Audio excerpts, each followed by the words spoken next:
Hey everybody, welcome back to JnJake Tabletop. This is episode 5 of Vecna, Eve of Ruin. We have officially hit the numbers that Lee has a hard time counting to.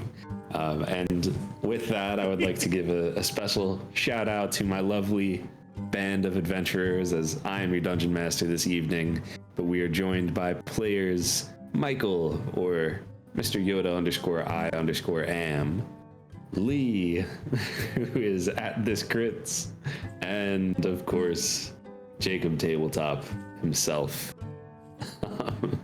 Jake, you want to, do you need to give a shout out to anything? Want to give a shout out to anything? How you feeling right now? No? No shout outs? Yeah, we're good. You'll see shout outs as we go. Quick shout out to your mom, Josh. Hey, got him!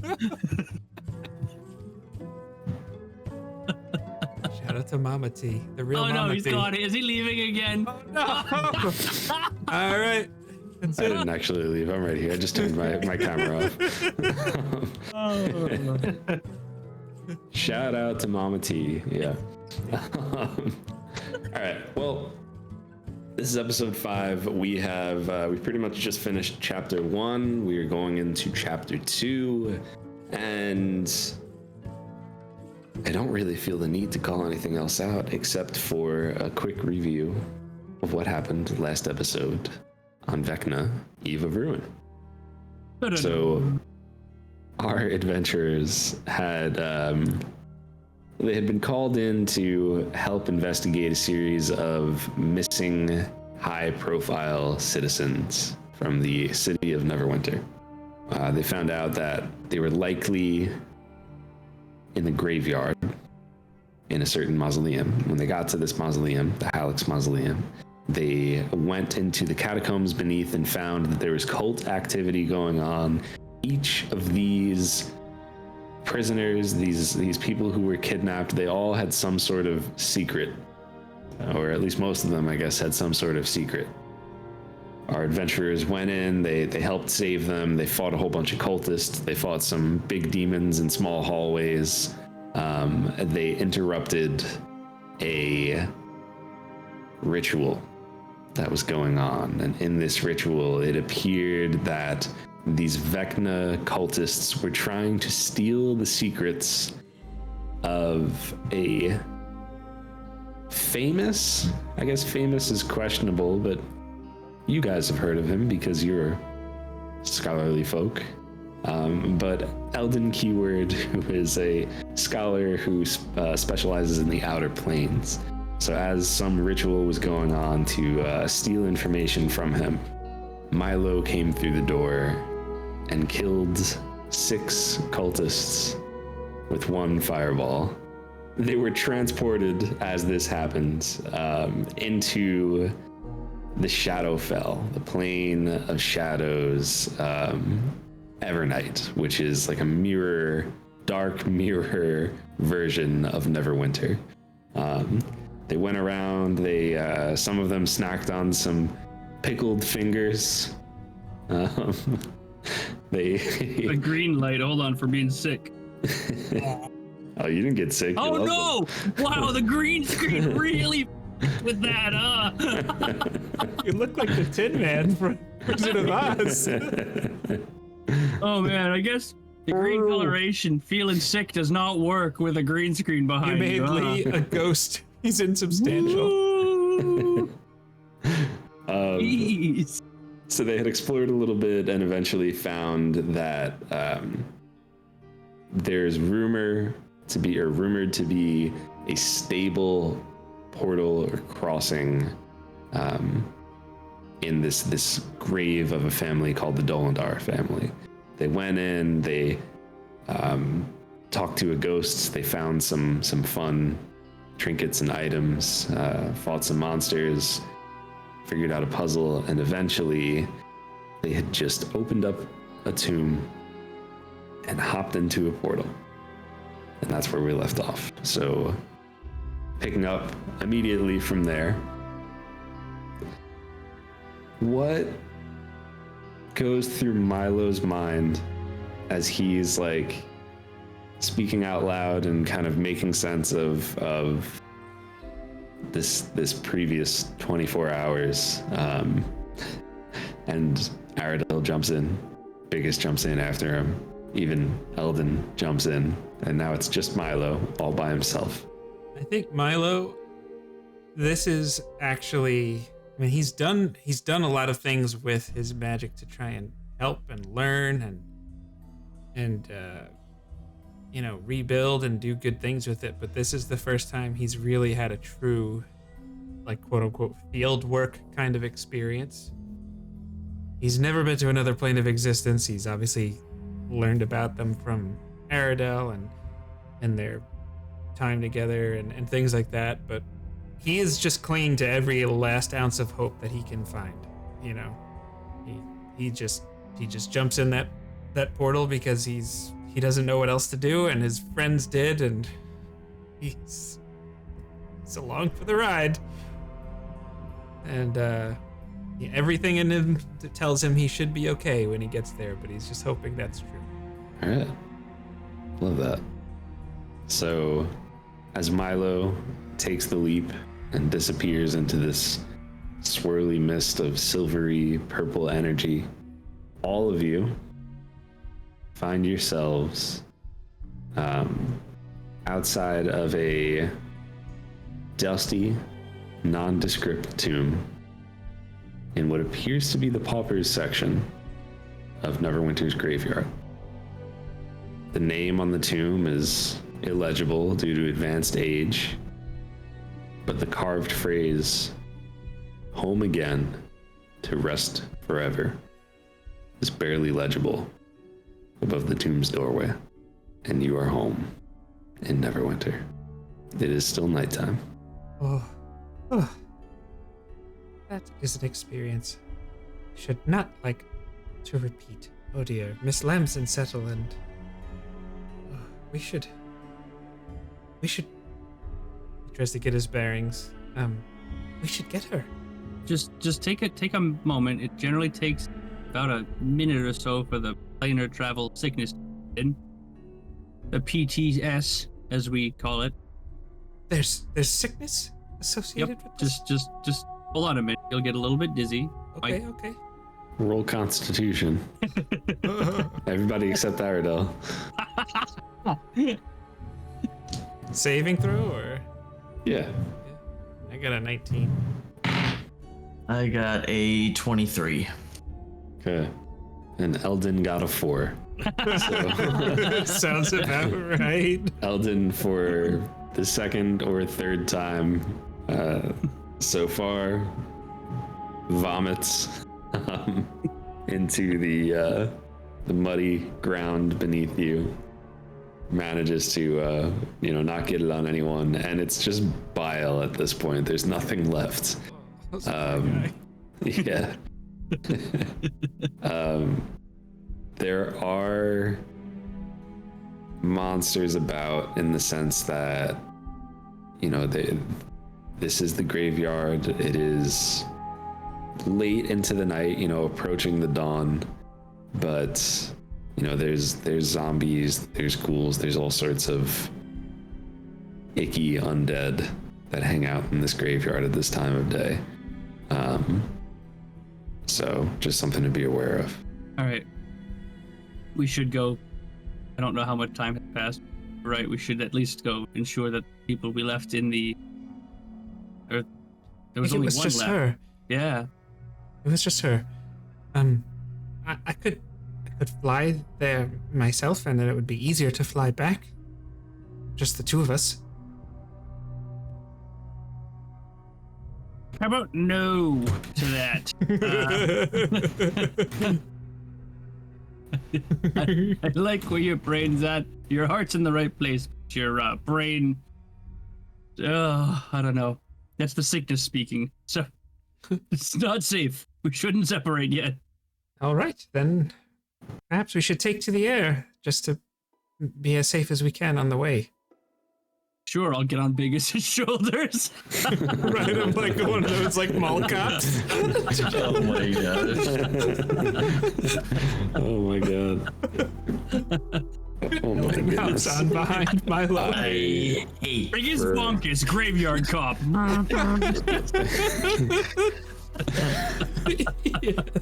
Wow. Oh my god. Yeah. Anytime you hop on a anytime Biggus carries you around, I'm forever gonna imagine. I was about to say a Zamboni. That's not what it is. The only word I can think of is wheelie, and I know that's not it either. So A segue. Oh my Thank God. you. It wasn't good.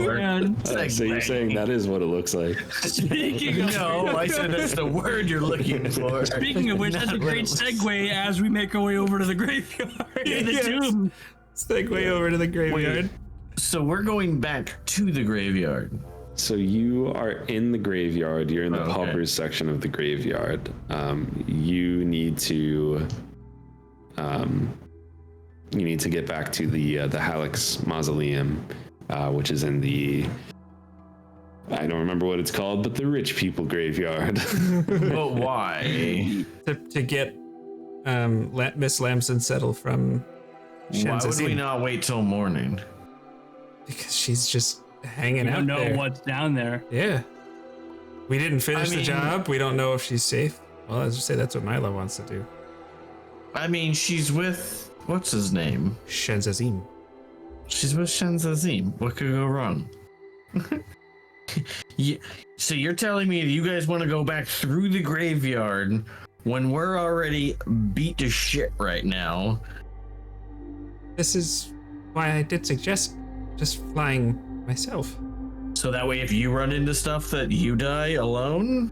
Well, no, I just bypass it confused. through the air. I don't think I could carry 3 of us. Although, actually, what kind of a build does Eldon have? He's Because I can carry up to 400 pounds. And I actually think the 3 of us could do this with Milo only weighing like 30 pounds. yeah. I mean, he's not heavy, but he's still probably like somewhere in the 150 range. I think we're If you good. had to work at a carnival and guess. I think we're good.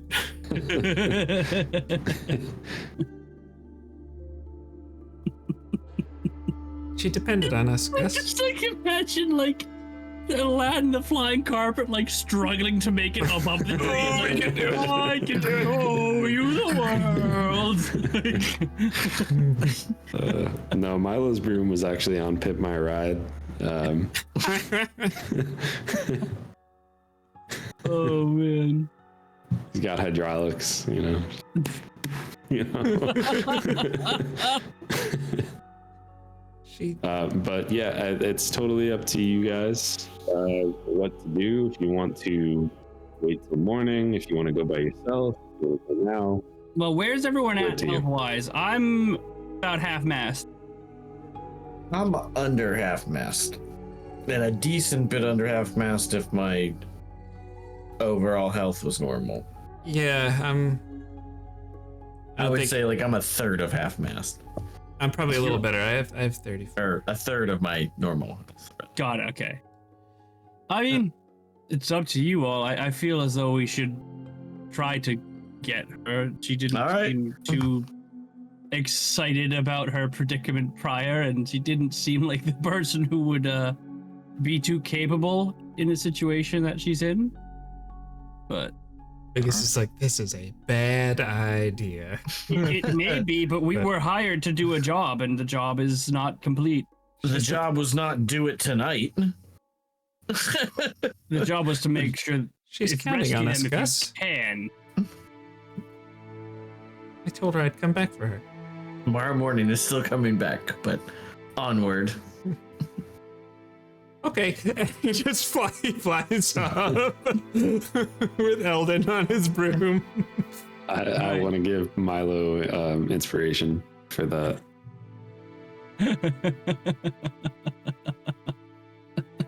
So it doesn't take too long to get from where you are over to the Helix Mausoleum. And without me pulling the map up, like, what's your plan when you get in there? I think be extra super cautious and just, if the coast is clear, just get her and get out. I mean, I don't, unless you guys have something else to say about it. I don't know. No, that's what I would think we should be doing. We go right to Shinsism. Yeah, so you're able to get there. You know, she's kind of hanging, not super thrilled to be in the situation. She's like half asleep, sitting on a table, like leaning her head on the wall, trying to stay out of the water because it is very wet in there. But you know, RP whatever you would like, or you could just. I have no particular. Well, all right.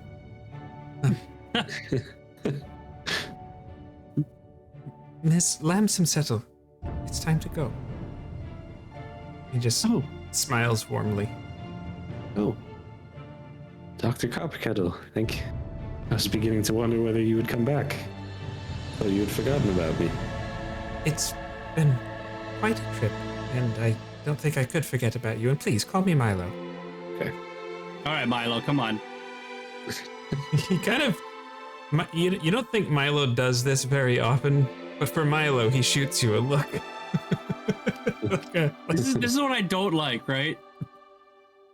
Just to clear, because there's 4 of them. This is the one that I got into an argument with, correct? Yeah, this is the one that you were incredibly rude to. I wasn't incredibly rude. She interpreted it as incredibly rude. We're having a discussion over disemboweled Balgara. Who wouldn't be in a bad mood? Exactly. I mean, it was a straightforward, straight to the point. Yes. No nonsense, and exactly, we were standing over a Balgara that was dead. Yep. Yes, there's no nonsense going on here. Anyways. Thank you. I like it. Michael's backed me up. Oh, yeah. So well, Michael was right there with you when it happened too. So. Oh, yeah. But yeah, she will. You'll give her your hand. She'll hop up on the broom, and you're able to ride off. Mm-hmm. Yeah, I make Eldon sit in the back. Tell her to hold on.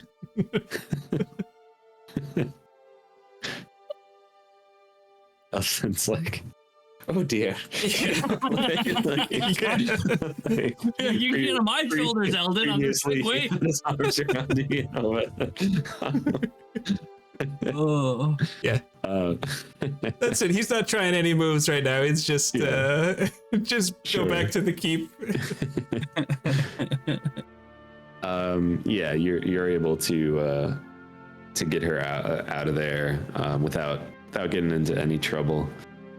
You're going back to or the manor. I kept saying the keep, but yeah, his manor, right? That's okay. Yeah, his villa. Villa. Yeah. That's where everybody wants to go back to. I believe yes. so. That's where we sent the other 2. If they follow our directions, I guess we'll find out. The other 2. And how long does it take us to get out of the graveyard? I would say by the time you get like, not even necessarily just out of the graveyard, but like from where you are now to Lord Neverember's, it's sunrise. So.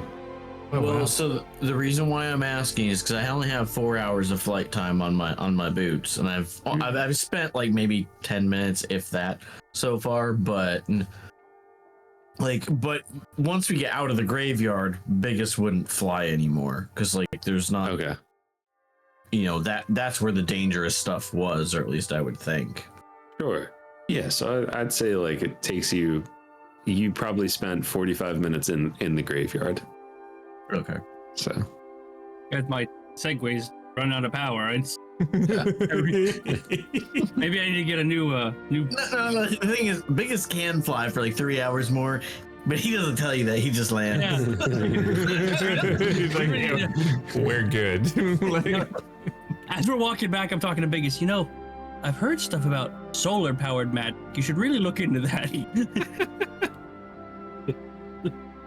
You realize it's nighttime right now, right?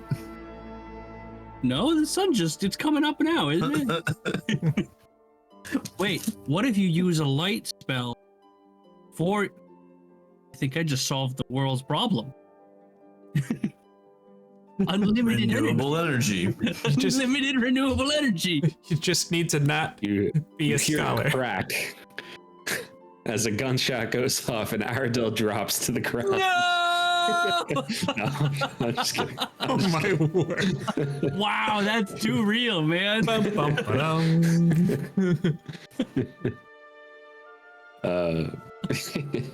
Okay, so yeah, you get out of the graveyard. Aradel and Biggus are walking.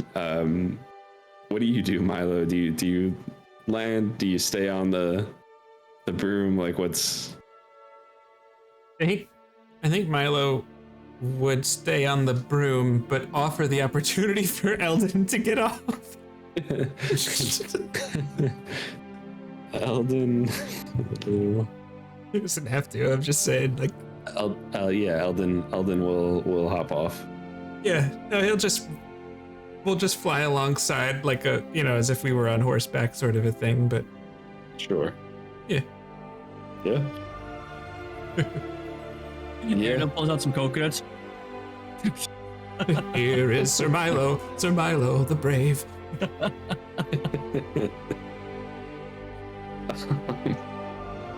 But you're able to get back to Lord Neverember's villa. The sun is rising as you're on your way there. It's bright orange and red. Yeah, I mean, I guess we just want to try and talk to Lord Neverember, right? Yeah, 100%. Cool. Yeah, so you get to the door. There are some guards at the door, and they're like, "Oh, more of them, huh? Wait a second. You were the ones sent out there to look after this. Is it over?" Yes. We just walk by him. He's not gonna. All right. The door is closed. I mean, I'll say, all right, let me wake Lord Neverember, and he'll Thank you. open the door, motion to let you in, and point you to a sitting room where there's a nice sofa, a couple chairs. Milo definitely takes advantage of that. Aradel's gonna sit next to Milo. Very specific. Okay. I think he's just kind of like sit wherever. Very specifically separating the two of them. the picture. Yeah. Nuzzle in between the two. Yeah. Excuse me. I just need to. Giving you like a. Well. What a night. So Lord Neverember is going to approach. You hear him walking down the stairs and coming by, and he'll just say, "Biggus, Aradel, Milo, is everyone safe? Is that Eldon? And Miss Lamson settled? Yes. We received our other two guests are resting, and there are priests tending to them. What happened?" I feel like time out here. We never talked about exactly what we would tell him. And Josh, I don't know. I know you explained the special mechanic.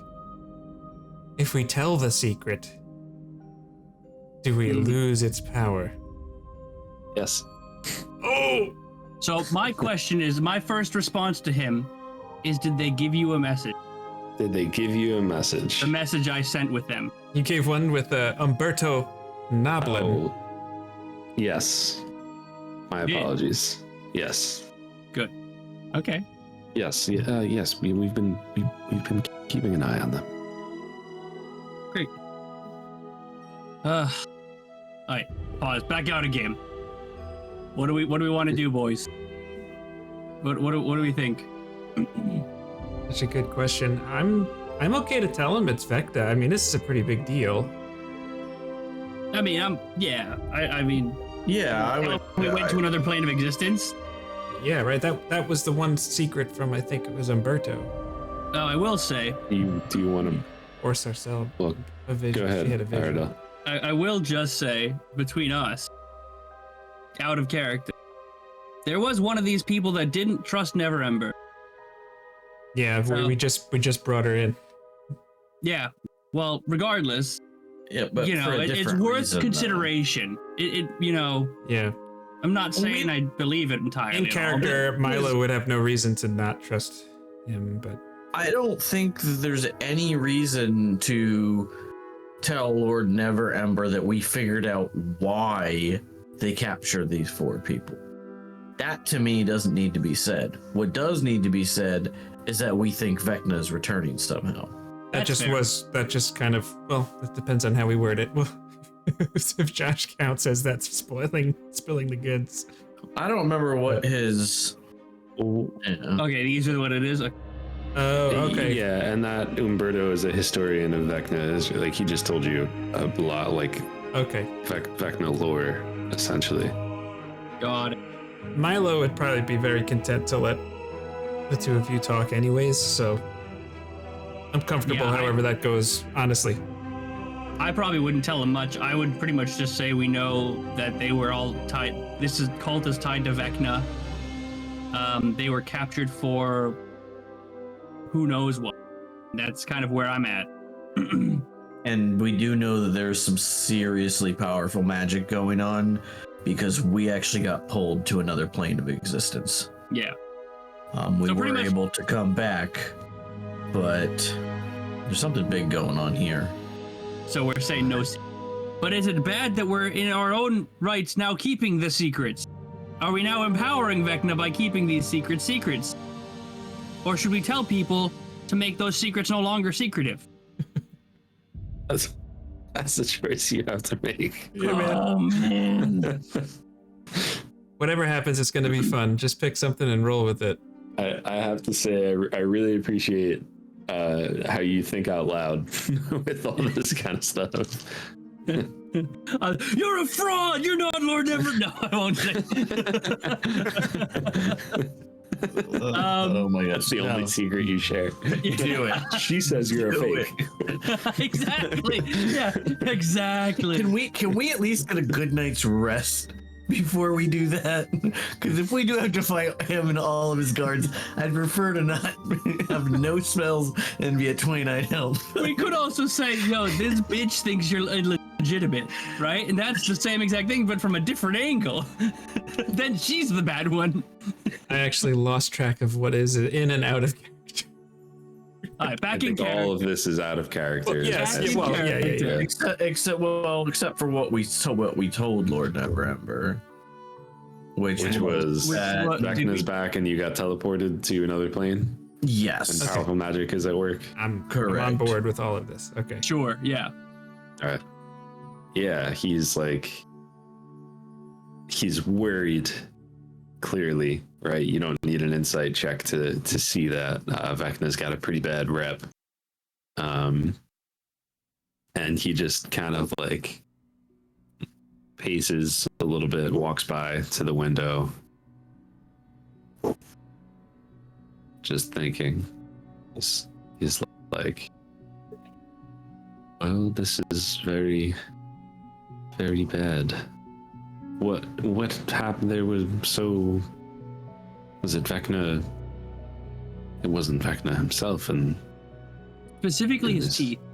teeth. You actually hear Milo. It looked like he was about to say it. He kind of had a little.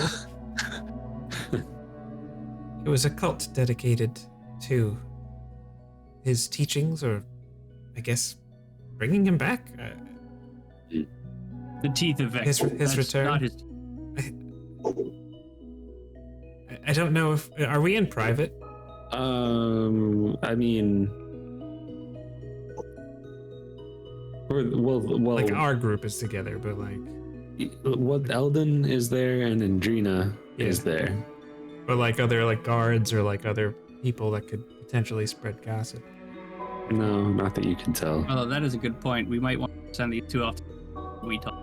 I don't know if you wish to discuss more in private, my lord, but It has been a very, very long day. I know we require rest. Right. Yeah. You, of course, you must be exhausted. Well, go take your rest, and perhaps come. Maybe you can come back this evening.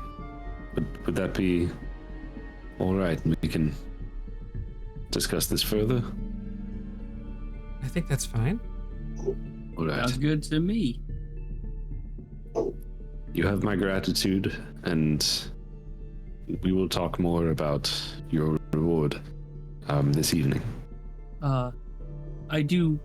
One last thing is, I do suggest that message sent to you with the last group pertain to both of these two as well. Particularly that one. And I point to the woman. He gives you a nasty look. Biggus has a very quizzical look on his face. Like I actually don't remember what the message said. Just to keep an eye on him. Just keep an eye on him. Just keep a close eye on him. She doesn't know what it said either, but she Exactly. just has no trust in Aradel, and now he's saying, like, pay close attention to that one. to the person that. But I'm not saying the secret. But it makes sense because of my message I sent earlier. But I'm not saying the secret. I'm just Gotcha. saying. No, I'm not saying you're saying the secret. I'm just saying that's why she's very unhappy with I know. Good. I hope she's unhappy. Okay, so you guys go back to the college. Milo Wink will to her as we're walking out. escort her home. Is But- she allowed to go home? I don't see any reason not to. Okay. Well, I told him specifically to keep him under like strict supervision for a little bit in that message. So it depends on where they decide to keep him. Lord Neverember will say, as like Milo, says, I'm assuming you would ask like here, I'll walk you home or whatever, anything along those very lines. easy to do. Yep. Lord Neverember will just say, Indrina, my lady, I will, as we have done with the others who were kidnapped, I'm going to station some guards around your residence for your own safety in case they return. And she'll just say, whatever you deem fit, my lord. And, that's that. But that's how you are able to tell. That's how they're handling that. They are effectively on house arrest, Aradel. Good. Quick wink and a nod as we're the last thing she sees as I walk past the door or out the door. oh my gosh. I don't know if you guys want to. Milo wouldn't stop you guys if you came to escort her home, or No. By all means, Milo, have at it.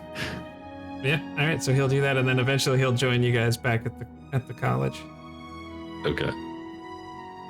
Yeah, she'll just when you drop her off, she'll thank you, and she'll give you a kiss on the cheek as you leave. Yeah, I think his face just turns red and he just nods uncomfortably and just. Oh. If you need anything, just let us know. Well, let me know. You've done quite enough. My hero, Milo. Be nice to. Yeah, it'd be nice to if things get back to normal and maybe get front row seats at maybe one of your shows. We could someday. I can arrange for that. It's the least I could do. Rest up. All right, and then yeah, he doesn't go in for anything more, but he's content to go back to the college. Dude, your little like chuckles in character with the little uncomfortable laughing are just so good.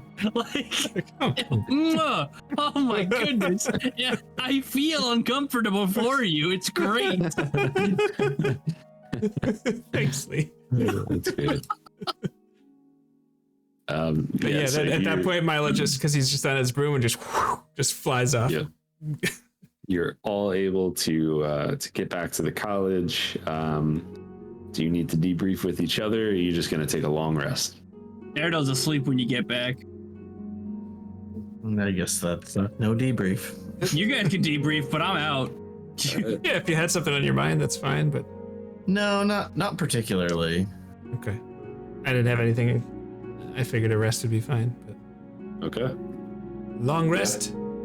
Everyone apply long rests and level up to 11. Hey.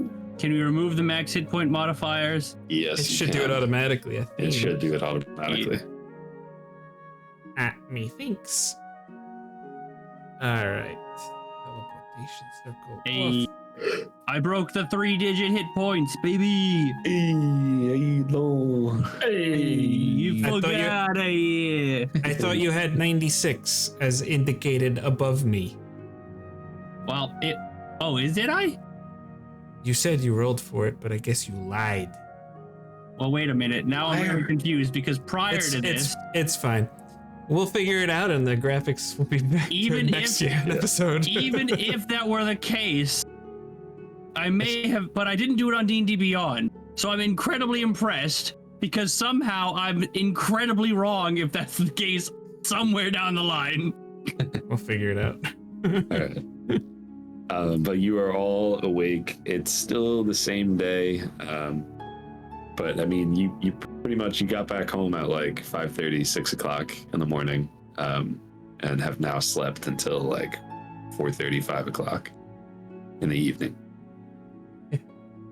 Nothing like dinner for breakfast with Lord Neverember. I'm still asleep. I'm gonna be very uncomfortably asleep and just be like very unready for whatever we're leaving. Just like draped over. Like Yeah. yeah. Dr. Copperkettle, Oh no. you missed your Oh. 10 a.m. class. Well, I was a little busy, Kelly. Did you take over as is your job? I took over. Good. Did you follow the curriculum? I followed the curriculum like you told me. Everybody's doing the readings from Mordenkainen's book. Very good, Kelly. Just want to say, you might do some more of that. You might have some more work for Lord Neverember, and I'm sure you'll do just fine. Oh, Mr. Big Shot now. Excuse me, Dr. Big Shot over here. He gives her a look like, oh boy. Like, She gives you a wink and Yeah. she says, the curriculum's very easy to follow. I'll take care of it. Just try to let me know ahead of time. I think right now, if I learn more, I will, but it's good to assume you may have to take over for the rest of the semester for me. Oh, I need a raise. And she just walks out. Kelly, thank you. Oh, you're welcome, Milo. And she'll walk out. Well, I guess I'll get the others. And I'll just head on over to see Biggus and Aradel. Did we want to discuss anything before we meet with Lord Neverember?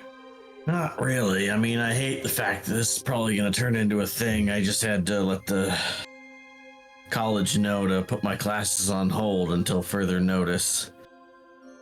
No What one about can your teach like I classes can. there? You really need to get a TA. They couldn't handle this.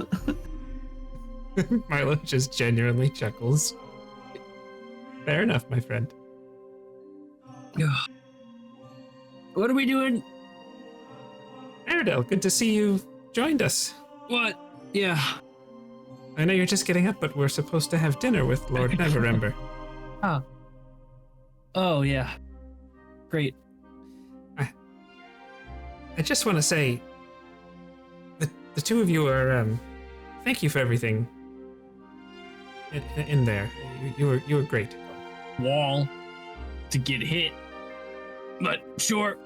I know it is a part of it. I mean, I have a feeling we're gonna get to know each other a lot better. over these coming days. This darkness just... On Yes. the bright side, we got some nice fireballs to light the way for us, don't we, Mr. Dr. Copperkettle? Yes, well, Pretty big, pretty I- explosive.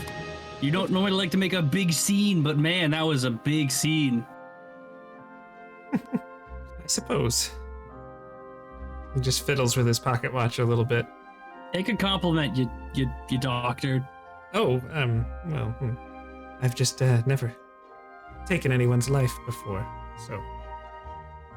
Oh, That actually did raise Bigus's eyes a little bit. So, anyways. well, phew. Mm. You got 10 on the board in your first go around. That's a good number.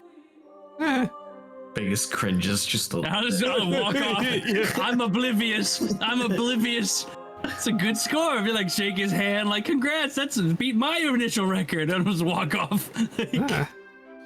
Right, yes.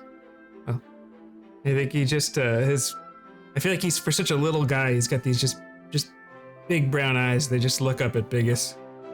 Well, We saved many more than 4 lives last night. I don't regret it. I just never did that before. I'll tell you though, you did it when we needed it though. Whew, man. Glad to have you along. Always, my friend. Well, let's see what they gotta eat. I'm starving. Yeah, I could use a good meal myself. And as you guys finish up that conversation, you hear Aradel yell back, hey, you guys got any of those guys' teeth? Yes, that's a good. Well done. Alright, so I guess on to the manor. So, yeah, I mean, you're able to get to Lord Neverember's. He's expecting you now, and it is just him. Like, he hasn't brought anyone else. You had talked to him about speaking privately, or at least mentioned it. So he took that seriously. You're invited in and given a seat at the table. Already at the table, there's this beautiful, ooh, almost just knocked over a glass of water. Beautiful tablecloth that runs through with these just. It's a red cloth with these gold patterns and markings on it. There is a goblet and a place set for each of you. On this table, there's an abundance of delicacies from all over. Roasted wyvern with a rich, savory glaze. There is a ham, because it has been overheard that Biggus loves a good ham. And all sorts of just succulent, tender meats and cheeses and all your favorite sides that you could think of. And Lord Neverember will say, please take a seat. I appreciate this is just a small token of our gratitude for what you've done for this city. Thank you, my lord. Are all of you well? You looked like you took quite a beating. We are now. Takes more than a trip to the Shadowfell to keep us down. Have you ever been to Evernight? Never been myself, but I've heard. I've read a tome or two of our I don't sort of the recommend it. inverse of our city. Yeah, precisely. I prefer this food. It's much better. Ooh, this wyvern is particularly good. And yes, don't pay that any mind. Do hams have fingers, by the way? Oh dear. They have hooves. Right. Was there anything else that you feel I should know from yesterday? You mentioned before we left, or Josh, did he mention it, or did I just discern he was holding something back? You discerned he was holding something back, but he had didn't said wanna- that there's cult activity, like Yeah. kind of like sporadically all throughout the city. Yeah.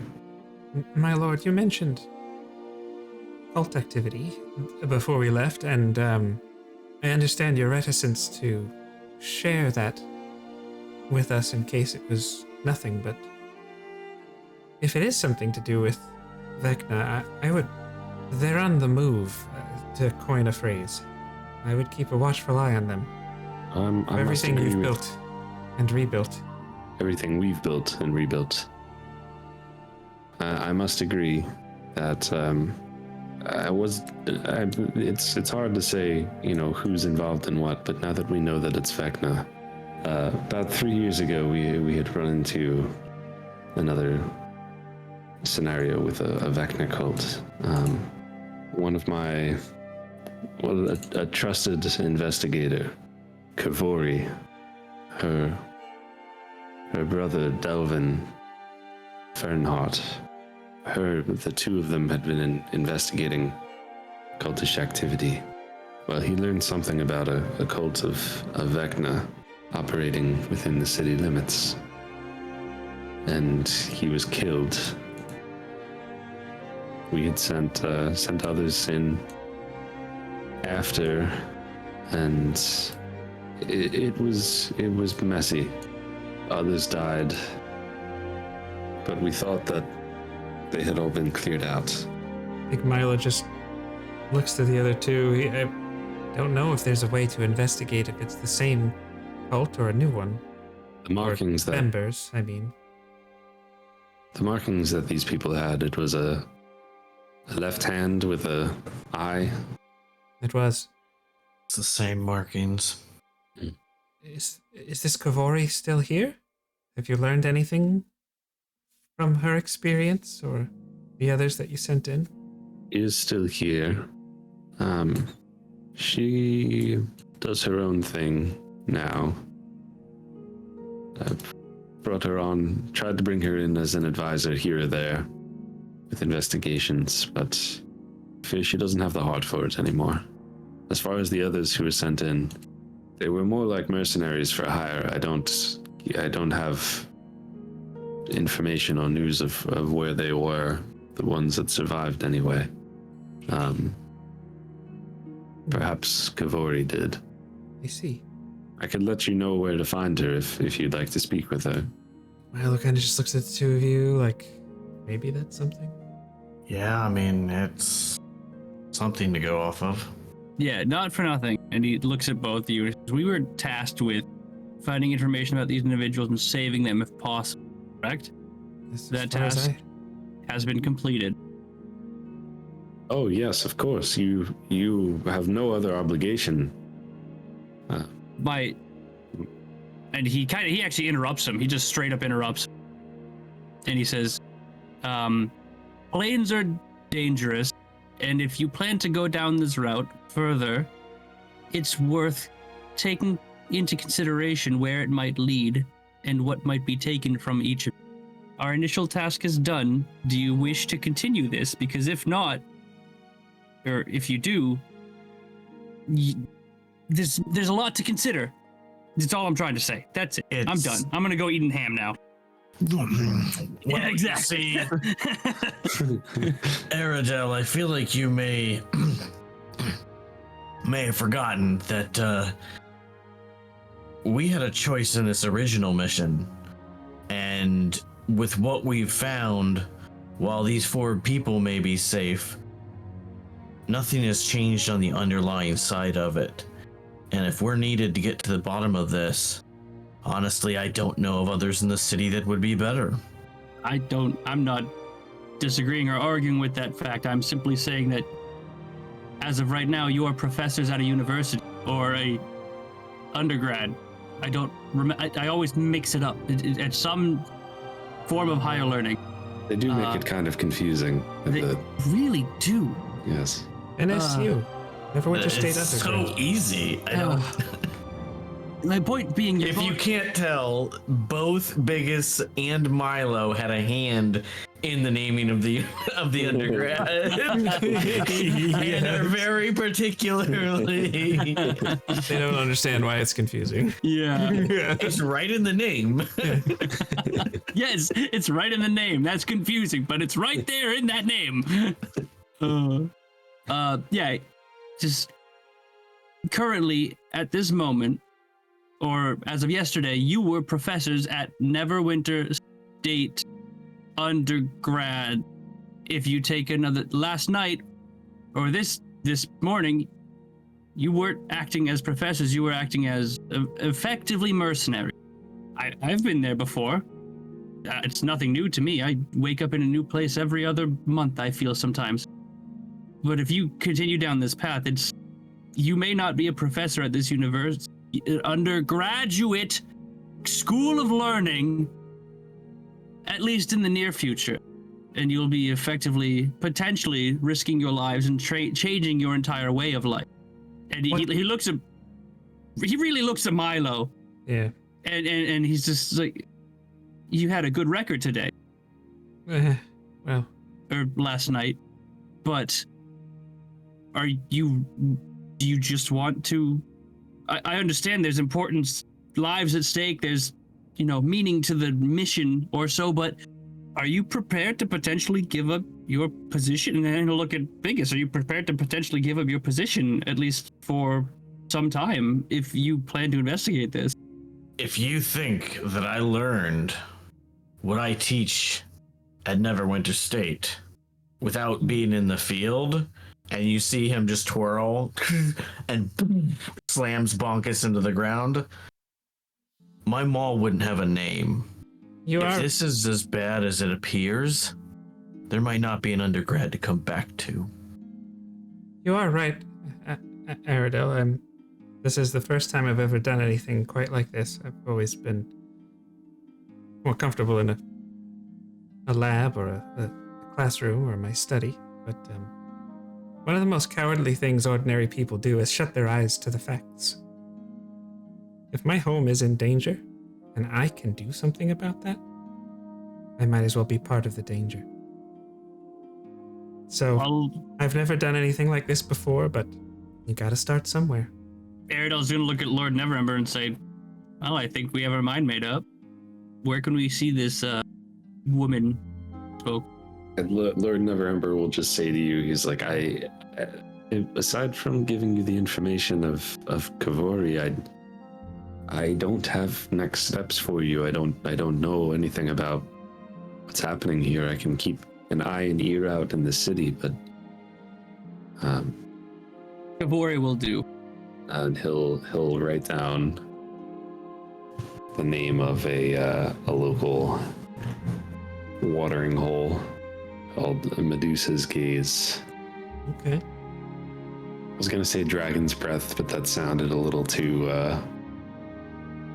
cliche, I'm into it. Now that I say Medusa's Gaze, I'm like, that sounds like a gay bar.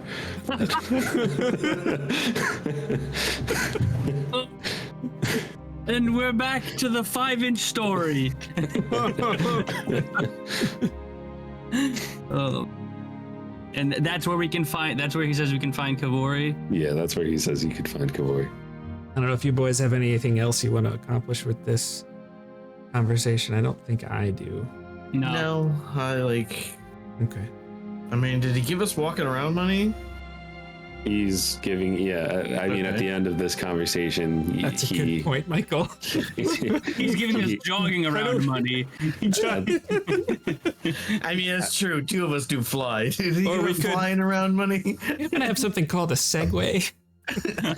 I got one right here. Biggest. The height difference too is perfect. No, see, what you don't know is he's riding with me from now on. No, Biggus actually puts the maul and holds it like between his legs so it's out back. So that way Aradel has something to stand on. Yeah, there you Great. Oh man. Canon. It's all canon. It's all canon. So he gives you a total of 9,000 gold pieces as a reward for Holy snot. Okay. as a reward for helping I'm writing it down. all the people you helped, and he'll just kind of mention this isn't just from me, this is also from some of the families of those whom you've saved. And as far as the houses,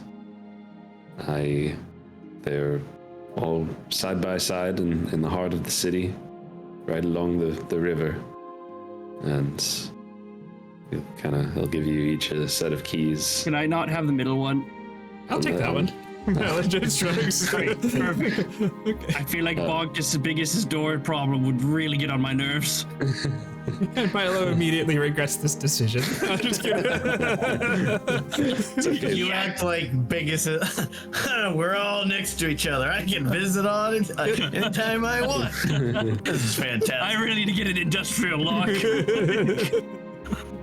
And he'll say they're not in perfect condition yet. They are still being remodeled after the damage. But you know all about that. But they will be ready for you very soon. And it's some of our nicest real estate, if I do say so myself. It sounds beautiful, my lord. Thank you, and please express our gratitude to the families that contributed and give them our best. Anything else that you guys want from this? Nope. I don't think so. I think I'm good. I'm good. Here at J&J Tabletop, we're trying to help you get the most out of your games by helping you unlock what works best for you at your table. Whether you're a player or dungeon master, or even play other systems, we'll help you take your experiences to the next level. Subscribe today and get even more out of your games. Our very own Lee, who plays Aradel Brightmaw, also created our intro video, scaled Mount Kilimanjaro, and is as Irish as they come. He also has his YouTube channel dedicated entirely to making D&D fun again. Highly imitated, never duplicated. You will laugh, learn, and enjoy his content, so head to youtube.com/@thiscrits and subscribe today. Our character art was created by Kaya from FablewoodGoods.com. Fablewood Goods is an immersive fantasy business for authors, books, and brands. Explore the Fablewoods' unique lore through seasonal shop updates filled with enchanted forests, dragons, and fae, or bring the magic to life with custom merch and illustration for your own worlds and whimsies. Our graphic overlays were created by our very own Jake at TTRPGoverlay.com. TTRPGoverlay.com is the premier resource for quality D&D and TTRPG actual play graphic overlays. Our overlay packs, like this one, the Lich King, are designed to be simple and enhance your content, which in our opinion is you. Stop by today and check out what we've got, including some free examples. Remember, you and your content are special. Our products help everyone see that. We appreciate every kind of support that J&J Tabletop gets. Watching and sharing our videos will always be the primary way you can do that. However, if you enjoy our content, please consider joining our channel as a member. It's a direct way to let us know you believe in what we are doing, and it helps us improve our content. We will be adding to the list of perks we offer as we get ideas, so check back regularly to see what's new. Don't forget to smash that like button. You had your rest. Milo has the middle house. You hung out. Milo, well, not necessarily has the middle house, but he doesn't have the house on the... Milo in the middle? Yeah, I think Aradel specifically said he didn't want the middle house. Yes. No, yes. and then I said, I'll take the middle. And then you realize, oh no. I think Biggus should have the middle house. But, I'm just kidding. Biggest wanted the middle house, but Well, there you go. Biggest can have the middle house, that's fine. No. I mean, how else better to go see either of my best friends? There you go. You can go see Bart on the Roof, Oh starring my- Trina Lamson settle. Did we just create a sitcom? Is this a sitcom now? I think we just created SpongeBob and Aradel is Squidward.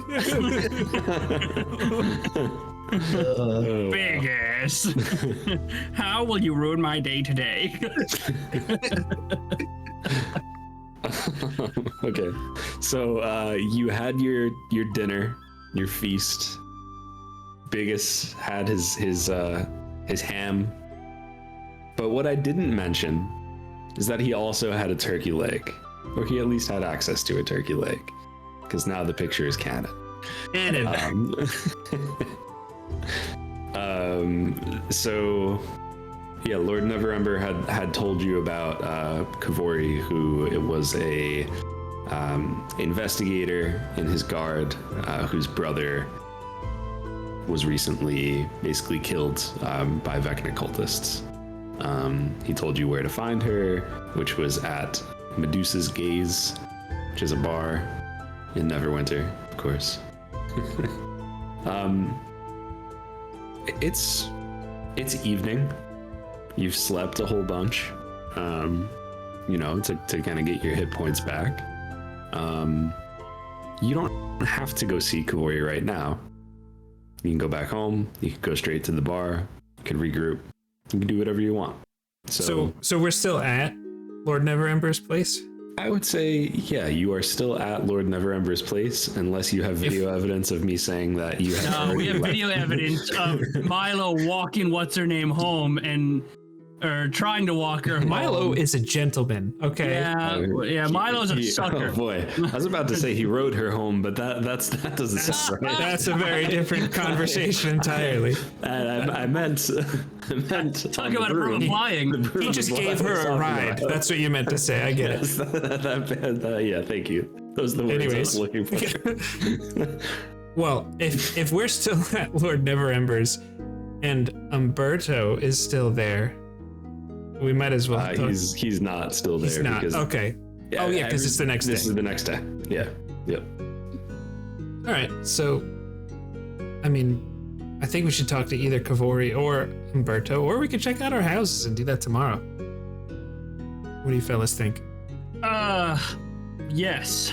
I mean, houses are there. We could put stuff in houses, or we can continue on with finding information. I feel like information might be pertinent, I suppose, but who am I to get in between you and the housewarming event? I feel like I'd have to coordinate with the NSU to get my stuff moved over to my house before I really want to go into it, or Speaking of which, have you talked to Kelly? I don't remember. Yeah, I told her she might have to be Good. Okay. taking care of the classes for a bit. Perfect. Although Milo would still want to talk to his aunt, but that's fine. Well, maybe that's another. Maybe we could add that to the list. The list I got open. Well, we just had dinner, and which is basically like lunch for us today, or sort of like brunch. So Yeah. I think a trip to a bar sounds about right. I'm good with that. To the Medusa's Gaze. Yeah, and as I guess Jake said that, but I imagine Milo sticking his finger up in the air. To the Medusa's Gaze. And the camera zooming into him, zooming out. As it zooms out, he spins a little bit, and suddenly you are outside of the Medusa's Gaze tavern. I was thinking the same. So, before you actually get in there, you don't need to have a plan, but I want you to have the opportunity to speak amongst yourselves and decide if you have a plan of attack, or if you're just going to go in and just start asking questions. And my main reason for that is because the last time the three boys spoke to a woman, it didn't go very well. That is fair. So, wait, first off, Lori's a woman? Wait a minute. Listen. Second off, We were in a pit of hell, and she was concerned with stupid stuff. Cut me some slack. Jeez. We'll just say I see it differently. All right. Anyways. Of course you do. You're 3 feet tall. Of course. I do have a different point of view. See things at a different angle. Honestly, I just think let's just see how she is and evaluate it from there. I mean, I don't. Yeah, I don't. If she knows information, right? I mean, I don't know. Who needs a plan? Yeah, no, you guys could do whatever you want. I just wanted you to have the opportunity before saying like, "Ah, you're there." Remember when Now your what? brother died? How awesome that was. Like, no. All right. Does that ever happen to you? Oh god. Now I think let's just go in and see what happens. Okay. You guys- yeah. Milo walks into the tavern. Yeah. I mean, so the outside is like it's a really nice building. It's this nice grand stone building. It's got arched windows, and it feels inviting. It feels very inviting. I will say that when you get to the door, there is an intricately carved. It's just carved very nicely, featuring a very lifelike depiction of the face of a Medusa. But fear not. Look at it. If you look at it, you won't turn to stone. Upon entering, you are greeted by a spacious and dimly lit room filled with buzz of conversation, laughter, and the clinking of mugs. The walls are adorned with tapestries depicting ancient myths and legends, including a prominent mural of some Medusas. There's flickering lanterns and chandeliers made of twisted iron, which gives you a nice ambient light. So you go into a bar stool, you go into a table. We get a description of Corey. That's gonna be a fun. Okay. Hey, whose brother died recently? Oh my god. You have the highest charisma of everyone in the group. Recently.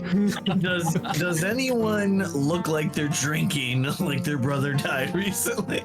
That's an actual intelligent question. Yeah, I mean, so like the general vibe is like it's pretty jovial, you know, and like I said, you know, there's plenty of people talking and laughing and making toasts, clinking the drinks together. There's a couple people like off to the side, you know, singing a little song. They say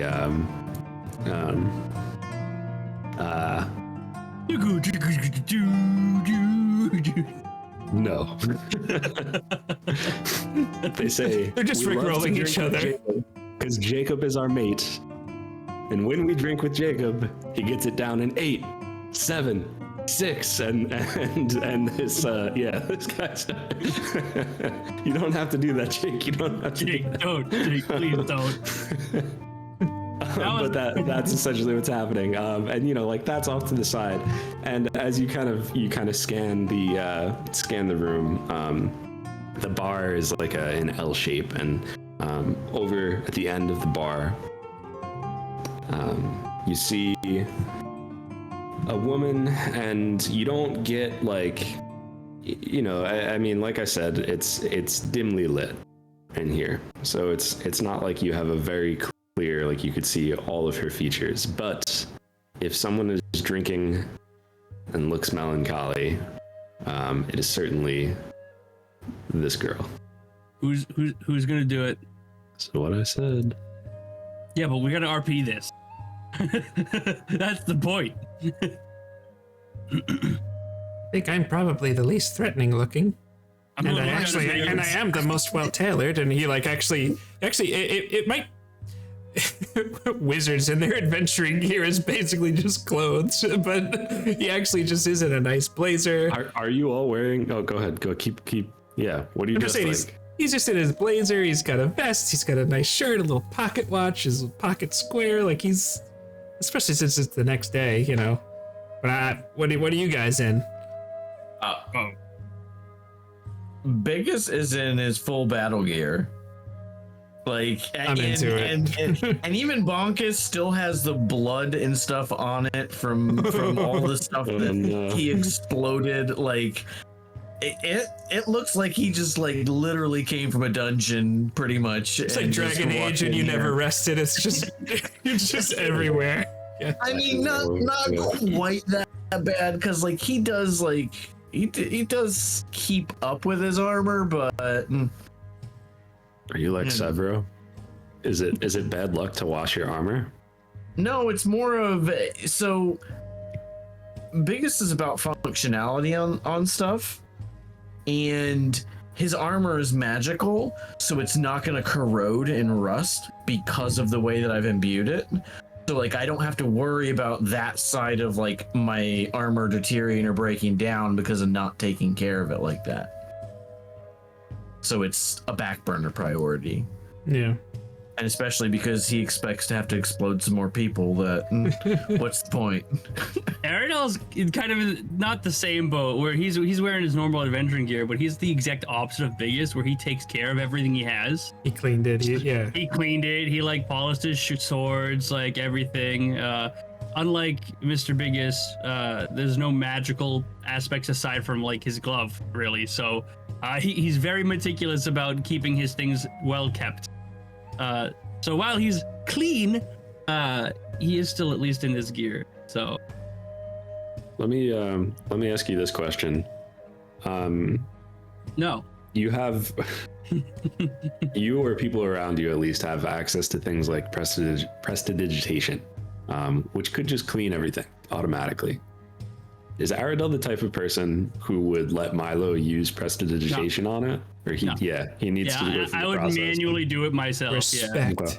Yeah. Respect. I think that says a lot about a character. It's kind of like the reason it's more like the opposite of like you were mentioning, like, is it bad luck to wash your armor? It's like Aradel is very practical, like Biggus said, only, you know, he doesn't believe in this mumbo jumbo of, you know, bad luck washing your armor or like anything like that, so much as he believes in things happen and he can make things happen or not happen depending upon how well he handles the situation.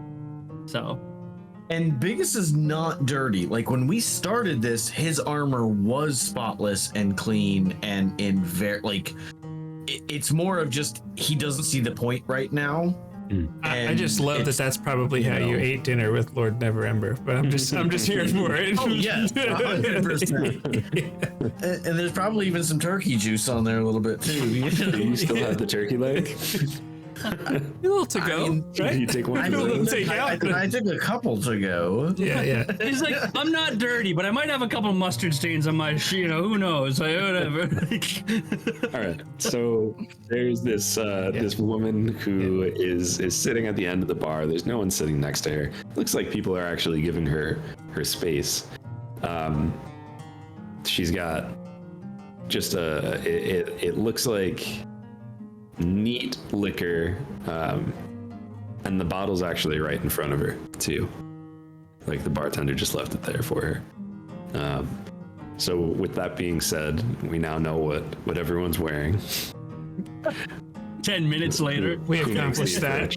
Yes. I think, hey, some details I think add a lot. There's And, definitely time and a place. yeah, we did spend a little bit of time And on this that. was neither. No, I'm just kidding. we learned a lot about Biggus. We learned a lot about Aradel based on how they treat their armor.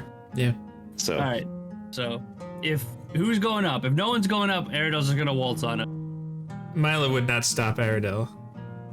I have a question. How long did you pause? Before I walk up, Yes. I would gauge the situation looking at both Milo and Biggus for like probably like a second or two. Like I'd look at Milo, go look at Biggus, or Biggus for Milo. Doesn't matter the order. I guess maybe it does. Who knows? Because it sounds like Biggus is about to friggin' stomp on up there. But probably like maybe max 5 seconds. If it's 5 seconds, Biggus is already starting to walk. If it was 1 or 2, Yeah, I'll look at Milo and be like, and Milo's just like looking around, and I'll look at Biggus, and it's like the dotted line. Biggus isn't there anymore. Yeah, Biggus, start us off. This is gonna be fun. you wouldn't happen to be a Kavori, would you? doesn't even look at you. Just picks up your drink. I feel you. You mind if I share some of that bottle?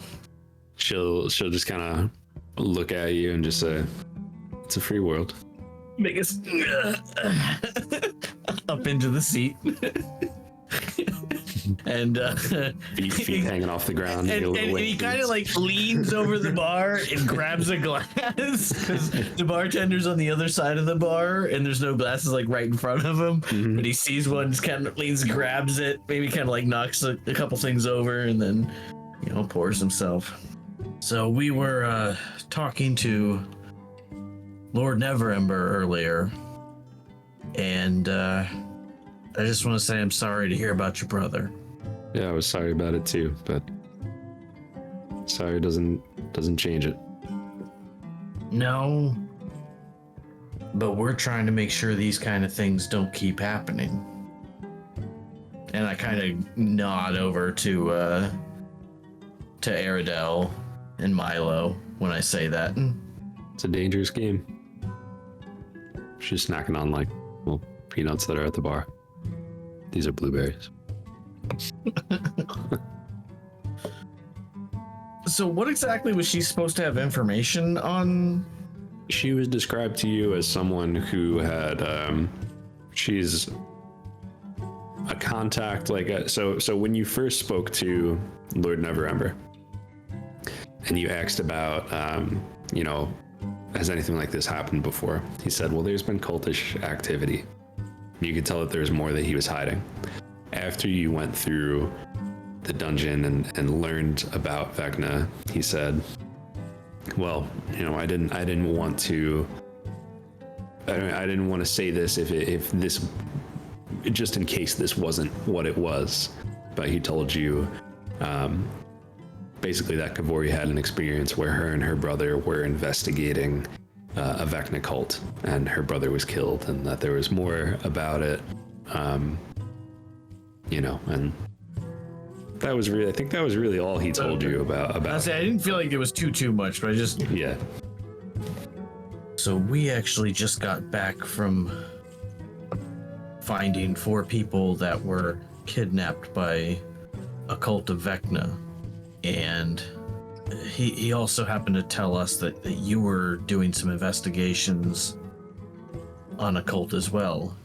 And it seems like there's a lot more going on, and there's something really big going on that we're just trying to get to the bottom of. All 3 of you? Yes. All 3 of you went in and all 3 of you came out? We did. Well, you're either very talented or very lucky. I'd be lying if I didn't say a little bit of both. So Lord Neverember told you about my brother, and what did you... He didn't really give us much details at all, just that you were investigating a cult and he didn't make it. But I mean, obviously there had to have been something that you all found, or some sort of lead or direction. Honestly, at least that night, almost feels like we didn't find anything except for trouble. What? If you didn't find anything that night, then you must have found something a previous night that was more important than you realized that set them off. Well, who I'd love to talk to would be my brother, but that's over and done with. The 2 of us worked together investigating things. He was always very good with people, so if I needed to get someone in on the inside, he was usually able to blend in. I think people like him. Everybody he met liked him. We heard there was some cult activity going on. Nothing necessarily like people going missing left and right. I mean, there's always the occasional kidnapping of a lord or lady's son or cousin or someone who got involved in something they shouldn't get involved in, but nothing like four people at once. Just whispers here and there. Something was going down. People are around. So we went in, I did my research, found some contacts, people who were supplying weapons and things of this sort, spell components that were being purchased, we got a name. And my brother went in. He made friends. He got drinks with them, and they told him about an organization that they were a part of. So he went in and joined, and well, you know, we couldn't share a lot of information while he was actually in there. But we were supposed to meet. He had found something big. He found out a plan that was in place, or something that was happening, something big, he said. But the night that I was supposed to meet him, everything went wrong. He was killed, and he was killed. He wasn't even able to share with me what he found out. It was for nothing, and I got him into it. Well, I'm sure he knew what he was getting into as well. People make decisions like this because they know it's the right thing to do, even when the danger's real. Nobody knew what we were getting into. If we knew what we were getting into, we wouldn't have taken the job.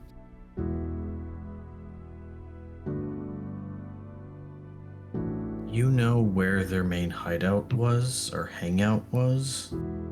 This is the first time that she really like looks at you, like she's trying to read you, almost. And with that, roll initiative. No, I'm just kidding. I'm rolling insight.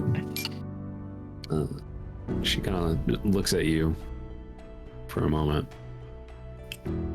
Says, "How did you get roped up in this?" I've helped Lord Neverember in the past with a few journeys over the years, and when some people went missing, he knew me and Milo and our new friend Aradel here. Me and Milo both have done stuff for Lord Neverember before, and knew that we would be willing to help and strong enough to make a difference. So you're some sort of adventurer? No, actually, I'm a professor. But me and Bunkus, I just kind of like nudge my nudge my maul. Me and Bunkus, we do what needs to be done. Clearly. And she points to the blood that's caked onto, you know, and there's even like pieces of brain matter. I feel like that's also mixed with like Balgura fur on there. She'll just say to you, at that time they were in the sewers, but it's hard to say that that's their main hideout. They operated in cells.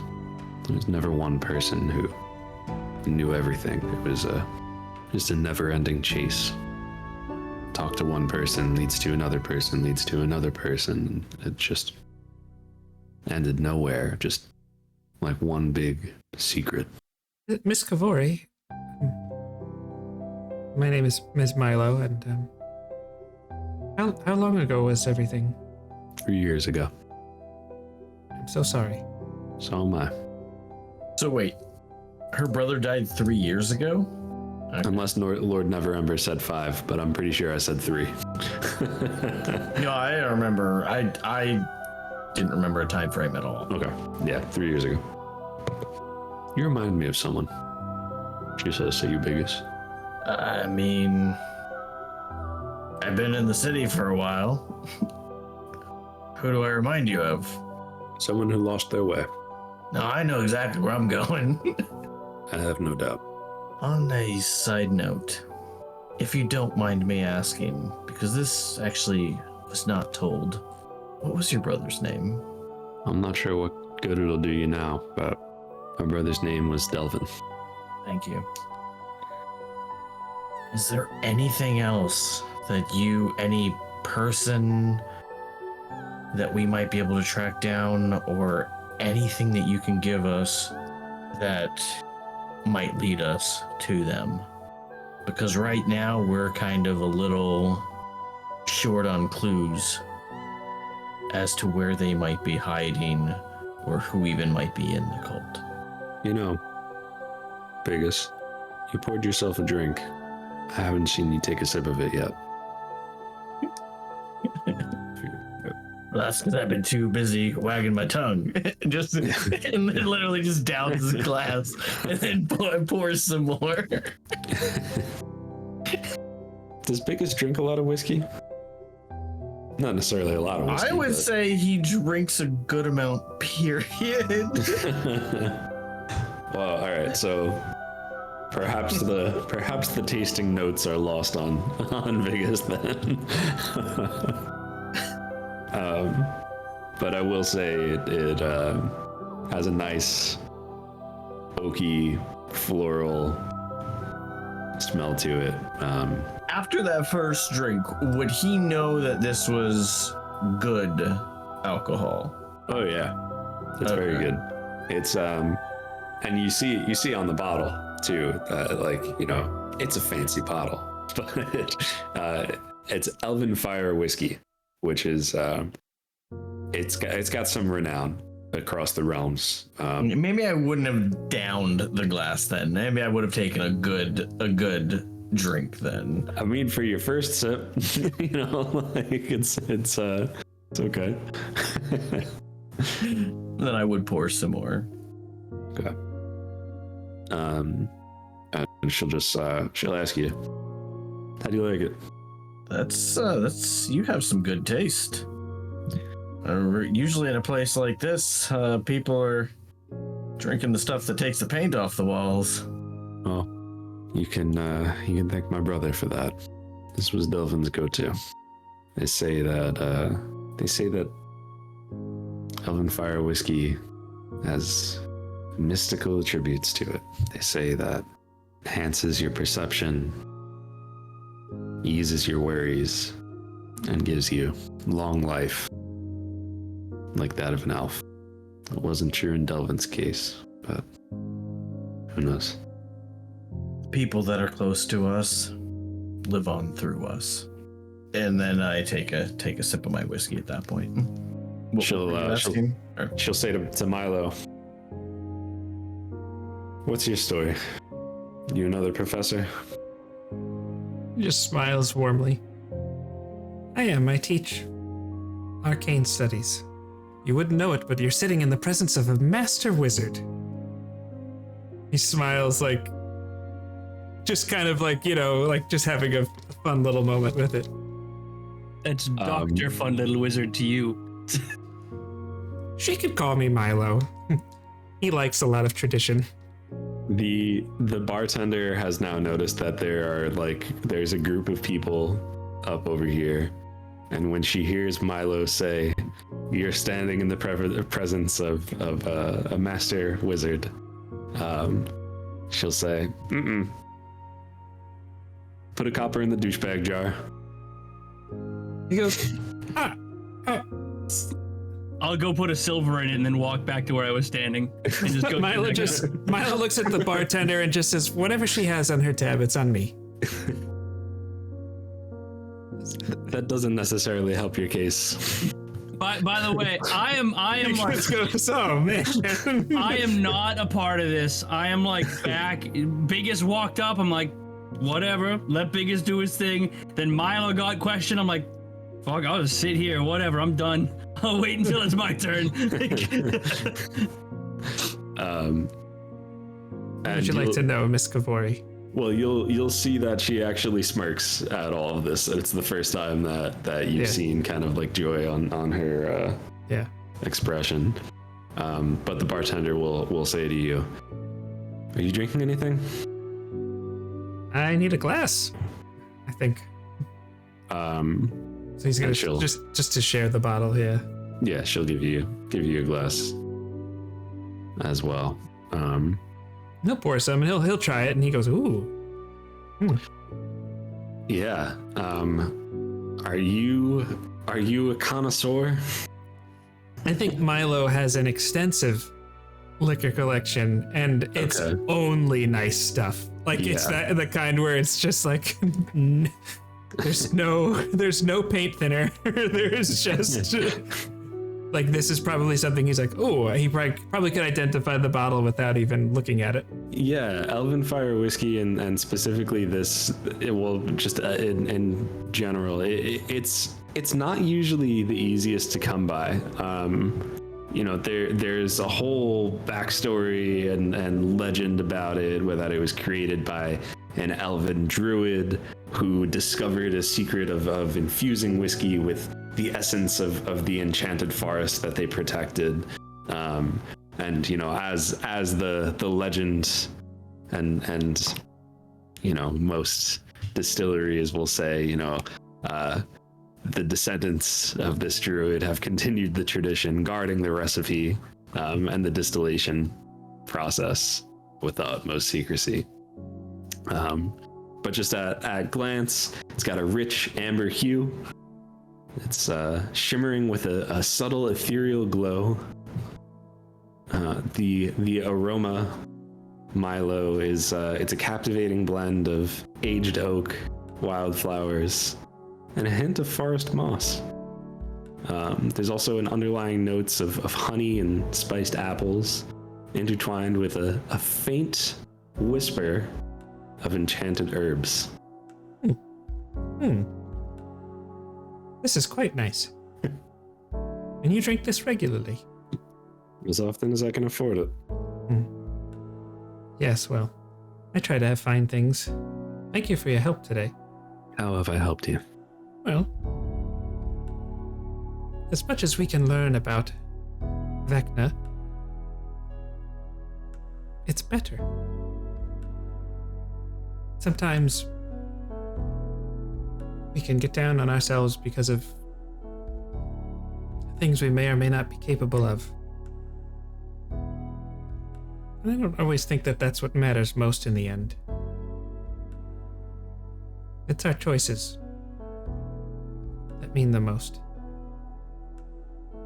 And if I may, the choices that you and your brother have made tell me that you're both heroes, whether you see it or not. And I, for one, appreciate it, even though I've just met you. He just looks at her with just very sincere. It's just a little halfling face with those big brown eyes just looking at her. You can tell that she really appreciates what you said, but she'll just say, dealing with someone like the Whispered One, it's sometimes that choice is taken away from you, so be careful. There were 3 others who helped me once. Really? The night my brother died, I ran into them in an alley, and they came to me and offered help, and we followed. I said that Delvin's loss was pointless. I suppose maybe he did share one thing with us, because when he died, he dropped this relic of a desiccated eyeball, and these 3 mercenaries followed that eyeball to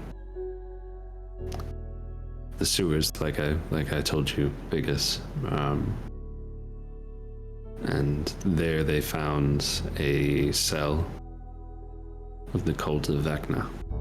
There were maybe more than you would expect to be in one place, but it's not like it was an army of them.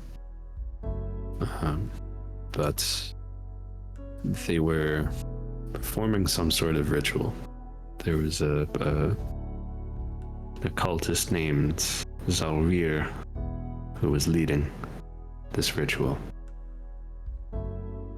I don't know exactly what he did. It was something to do with maybe secrets, but they interrupted it, and Vecna himself intervened, took control of one of them, the paladin.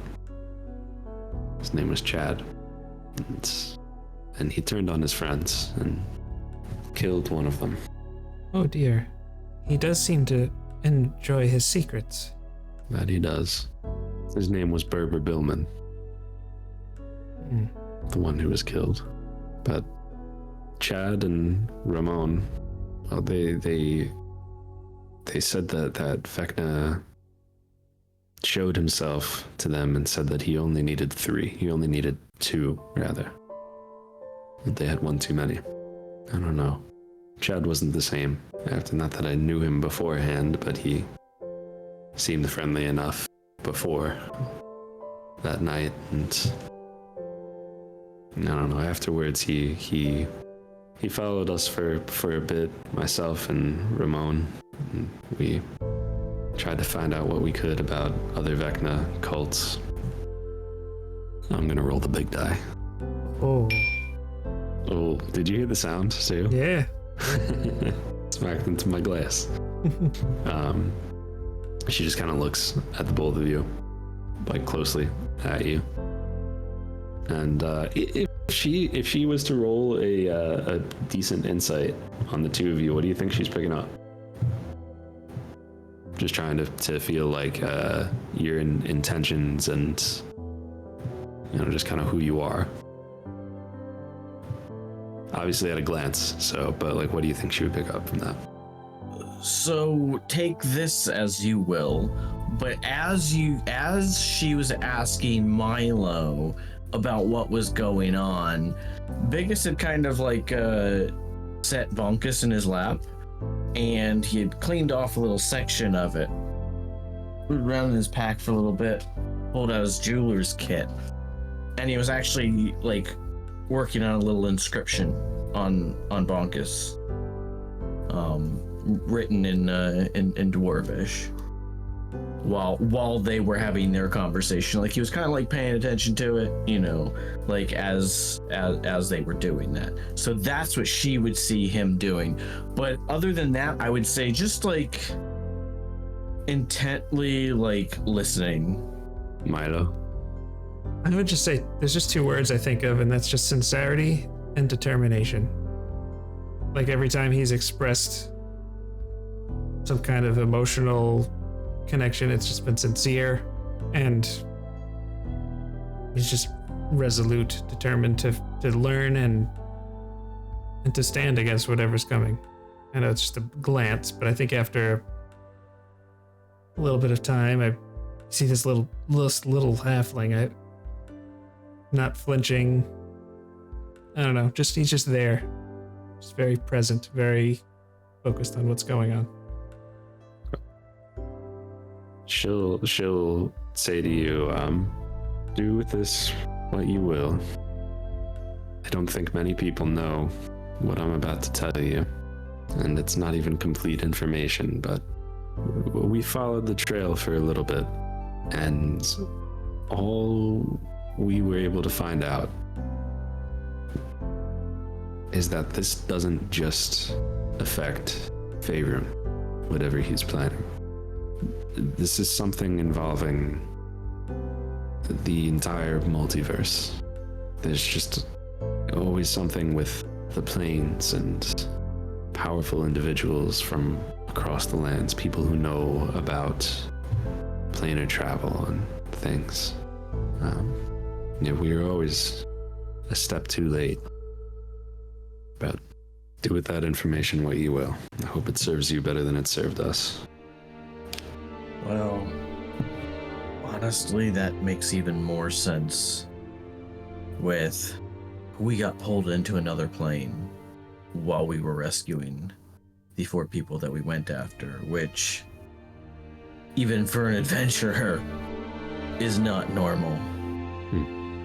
Spent a lot of time in a graveyard. I didn't like that. Well, that's pretty typical of cultists. They find places that others don't want to go to. Yeah. Sewers, abandoned buildings, the not so nice areas of cities, graveyards, haunted forests. Before we go, is there anything we can do for you? Well, I'm not sure it can be done, but I'd like for you to kill Vecna. Okay. She, Biggus looks at her and kind of like finishes wiping up the inscription. Delvin's name is on my maul, and he shall have his revenge. she just like, she looks at you and smiles and she says, I hope that's true, Biggus. Thank you. You owe me nothing, but you've done my brother a great honor. And Biggus takes another Why is your friend being so creepy over there? Well, as that kind of wrapped up and they were finishing that, I literally walk up as he says that, and I'm like, he's got a good chance of following up with it. But what are you thinking, everybody? How we feeling? I don't know if I'll be able to follow through with it. But if he's threatening not just my home, but my family, all of Faerun and the plains, as you say, if we don't do this, there won't be a home or a college or joy or any peace left in the world, so that's worth fighting for. You sell yourself short, Milo. Remember, you're a master wizard, remember? He doesn't stand a chance. That's what I like to hear. Well, I think we've bothered this nice lady long enough. Fair enough, I suppose. And then he just looks at the bartender to like tell him to like he wants to pay, kind of a thing. And whatever it is, he'll just pay it. Okay. I will tell you how much it is when we return from this quick break. Huzzah! Wow. Here at J&J Tabletop, we're trying to help you get the most out of your games by helping you unlock what works best for you at your table. Whether you're a player or dungeon master, or even play other systems, we'll help you take your experiences to the next level. Subscribe today and get even more out of your games. Our very own Lee, who plays Aradel Brightmaw, also created our intro video, scaled Mount Kilimanjaro, and is as Irish as they come. He also has his YouTube channel dedicated entirely to making D&D fun again. Highly imitated, never duplicated. You will laugh, learn, and enjoy his content, so head to youtube.com/@thiscrits and subscribe today. Our character art was created by Kaya from FablewoodGoods.com. Fablewood Goods is an immersive fantasy business for authors, books, and brands. Explore the Fablewoods' unique lore through seasonal shop updates filled with enchanted forests, dragons, and fae, or bring the magic to life with custom merch and illustration for your own worlds and whimsies. Our graphic overlays were created by our very own Jake at TTRPGoverlay.com. TTRPGoverlay.com is the premier resource for quality D&D and TTRPG actual play graphic overlays. Our overlay packs, like this one, the Lich King, are designed to be simple and enhance your content, which in our opinion is you. Stop by today and check out what we've got, including some free examples. Remember, you and your content are special. Our products help everyone see that. We appreciate every kind of support that J&J Tabletop gets. Watching and sharing our videos will always be the primary way you can do that. However, if you enjoy our content, please consider joining our channel as a member. It's a direct way to let us know you believe in what we are doing, and it helps us improve our content. We will be adding to the list of perks we offer as we get ideas, so check back regularly to see what's new. Don't forget to smash that like button. Yeah, so it is 10 gold for that bottle Okay. and 1 copper for the douchebag jar. I did legitimately throw silver in that. Oh, you for did? him. Okay. I did. I was like, he'll need it. Yeah, but I don't think you can pay for someone else's douchebag. No, I got it. I'm gonna also do a 2 gold tip on it. That's another copper in the jar. Nice. 20% is a very standard rate. Not nowadays, it's not. Oh my god. Anyways, so I took the copper, I did a platinum, 2 gold, and a copper to remove. Tipping culture's out of control, don't you know? Oh my goodness. Anyways, that's what Milo does because he thinks he would know. Yeah, after you finish speaking to Kavori, she shows you like the magical equivalent of an iPad, and it says like 15, 20, 25. No, I'm just kidding. In case you can't do math. It's a lost art. Oh, no. For her, for speaking to you. But no, I'm just kidding, obviously. She'll say to you before you go, I don't know if or where you can find Chad, but Ramon comes up every now and then in the fighting pits. I'm assuming we would know where they are as people that live here. That's for you to tell me. Would Milo know where the fighting pits are? It's not necessarily a secret thing, but it's not a high society thing. Yeah, Medusa's gaze. It's right over there. It's just Medusa's hole. Fair enough, but he also works at a college, so I think he would know that level of things too. Yeah, all right. So you would know. You'd know where it is. Okay. Oh, okay. I guess we'll try and keep an eye out for him. I don't know. You think you might have something of value to tell us? I really don't know if he'd be able to tell you anything more than what I just told you. Perhaps you'd at least hear it from a different perspective, or not. But he was there. He was in the room where it happened. So maybe he could tell you something about the I don't know, the cult experiment or whatever thing they were doing, whatever spell ritual they were casting. We interrupted one, so perhaps we could compare notes. Thank you, Kavori. Good luck to you. Let's put a hand on her shoulder. Thank you. You as well. He just looks at Biggus to see if he's got kind of like a, you good? I'm good. Yeah. Looks at Aradel. Doesn't want Aradel to feel left out. If you guys are walking away, as you turn, and I'll give her a nod and like turn, you guys be like, why does everyone say I'm weird as we're walking away? I just didn't want to interrupt. That's rude.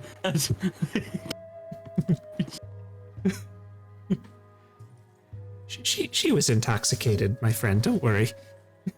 Insight check. That's a 1. Oh yeah, definitely believe Oh it. yeah, she's definitely drunk. That makes so much more sense. She was so drunk. Yeah. I understand. Oh, how did I not see it sooner? Aradel has a flashback of what immediately just happened. He was like, my brother was there. He died. That's your headcanon. Yeah. Yeah. That's what happened. That's his real authentic truth. Yep. There you go. Exactly. Okay. Would all right, if I know where the fighting pits are, I mean, I'm guessing it's probably dinner time now. It's probably. I think it was already dinner time, or like 9ish. Yeah. 9:30, 10 o'clock, something like that. Could be prime. It's nighttime. Could be prime fighting pits time. Could be prime fighting pits time. You gentlemen want to see the fighting pits? I mean, I'll go. It's not my cup of tea, but Oh, oh no. Aradel was like, for the first, you saw like a child look of excitement in his eyes. Like for someone who's been so stirred, he's like, and he looks at Biggus and like, he thought he was going to share a moment with this guy who he's just been butting heads with this whole time. And as soon as Biggus is like, it's not really my thing, he just deflates entirely. He's like, yeah, I'd love to go, but if... No, Aradel, I've always wanted to see them. They're pretty cool. Is that a deception? It 100% is a deception. Let's see if my insight that has done very well thus far. I was gonna put that on Milo to see. Well, go ahead and roll. What did you roll? Because it probably beat what I got. I got a 6. I got. What am I doing? Insight. I got a 6. So probably hard to read. Yeah. you share a glance like, I don't think the DC would even be as high as 6. You can probably tell he's just trying to, like, I'll go if you want to go, Aradel. Like, I think it's... you are the one who suggested it. Yeah, that too. All It's right, our next place to go. great. Let's go. Cool. Yeah. It'll be. I mean, whatever. Yeah. Sounds cool. I guess. Sort of. You like that? Kind of. Have you ever fought in fighting pits, Aradel? Not often. No. Oh, but you have. Maybe once, but not often enough to make it a thing. No. Maybe once. Maybe once. There's no way to be In sure. a galaxy far, far away. Sounds like quite the story. You'll have to tell me sometime. Uno chichi. Manga. How does this keep happening? It's because we want it to. Exactly. To the fighting pits. Let's go. It's the exact same progression too. Yes. but- Oh yeah. Yeah. Okay. Yeah. So as you Oh man. oh yeah, wow. Was there anything do you want to talk about anything that you just learned while you're on your way there, or is it kind of just like you're good? I don't have anything on. I would be interested in the Planescape stuff, as you know that, but I mean I wouldn't have much to converse about it. I'd just be like, that's kind of interesting. Yeah, I mean, we would freely share the info with you for sure. Yeah, but that's all. I would just be very intently listening to that info. Nothing. You weren't even close enough you could hear. No, I was like sat at Oh, like okay. by That's myself. what I thought, but Yeah. I was trying not to be creepy, but I guess Aradel's really not good at not being creepy.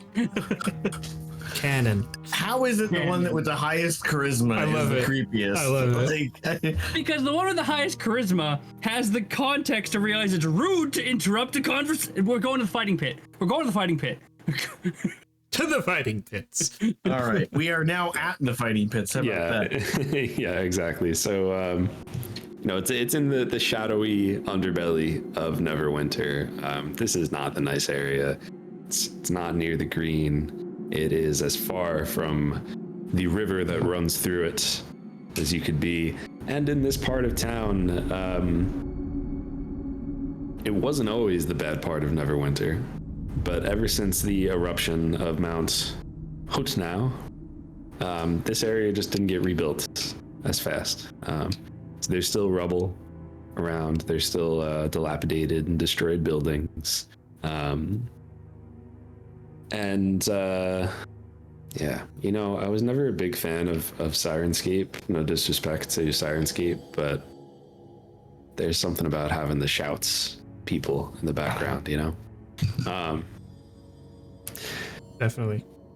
And that is definitely happening as you get close. You know, there's more and more people, and they're looking tougher. They're talking to each other about placing bets on fights, and you get to this area,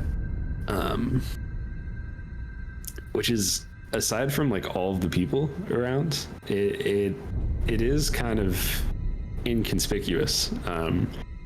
There's a building that it's kind of messed up. It's not totally rebuilt, but there are a couple people like sitting around inside, and you I'll say this, you see a sigil that's etched into like a crumbling stone wall in a beat up warehouse. And in this warehouse there are some people kind of sitting around at tables, talking to each other, drinking, smoking, playing cards,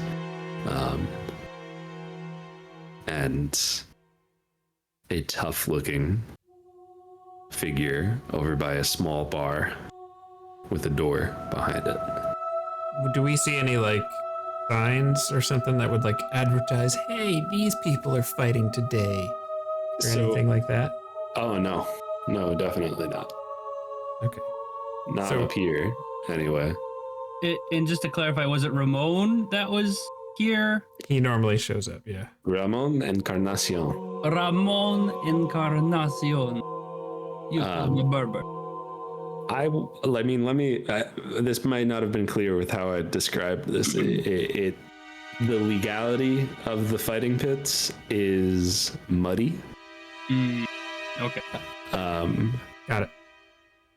So this is the place where it's supposed to be, but there are no fights happening at this floor of this warehouse. There's just some people hanging out, standing around, and a tough-looking guy by a door by the bar. Milo instinctually looks to the two of you to see if you have any drive or instinct to do something. I mean, No. my instinct is just walk up to the big scary looking guy. Is he Is that what something? Is that what Aradel's gonna do? Where let me get the vibe check first. Like where that's the Yeah. only thing you described in this room is the big scary looking guy. Is he like in front of a door? Or is he just stood in a corner? Yeah, he's over in a corner. There's like a small makeshift bar, and there's a door right over in that area that he's kind of, all of you have situational awareness to a level. It looks like he's guarding it. Okay. Yeah, if you guys, I just walk up to him. I think we all have the awareness to realize that that's where we would probably be looking for, right? Like, I would think so, yeah. Mhm. but I'm not gonna force that conversation. I'm just telling I'm just you, walking up. this is and what no you one's see. saying Do what you anything, do. we're walking up. Yeah. Yeah, we're just walking up. And I'm just gonna is he in front of the door or is he like beside it? He's beside it, but the door is closed. All right, I'm just gonna try to go in myself, just like I belong there. Roll performance. Oh yeah, I'm really good at that. Actually, it's not terrible. It's a 14. Okay. So yeah, as you get closer, this guy by the door is this tough looking orc, and he just kind of looks at you. You go to open the door. The door is locked, and he just kind of gives you a little glance and nod. He's like, "I've always seen you here before." Nope, you haven't. You gonna let me in or what? What are you here for? I think we both know what we're here. Are they still with you? Yep. Do they know the rules? I'm gonna look at Milo. I'm gonna look at Biggus.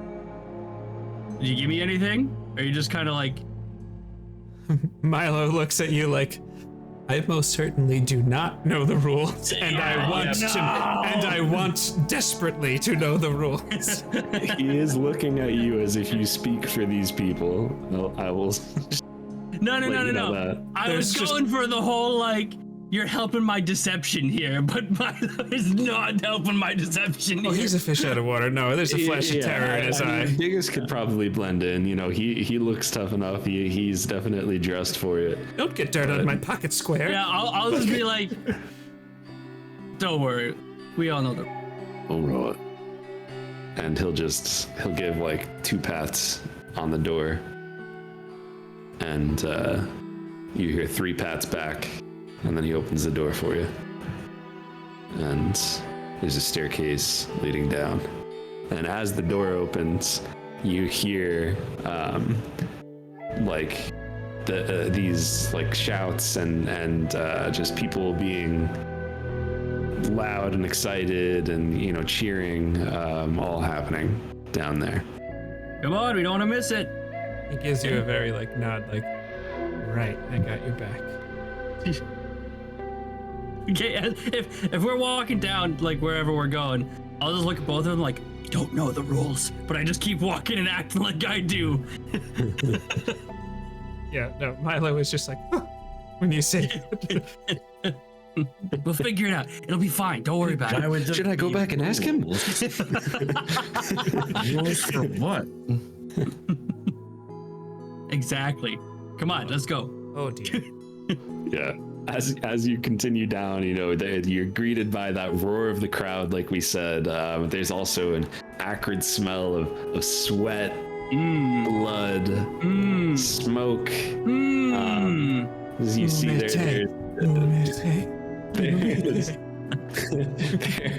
there's a main chamber, which is it's pretty large. It's circular. And it's surrounded by tiered seating, and there are torches on the walls that cast flickered shadows across the faces of the spectators.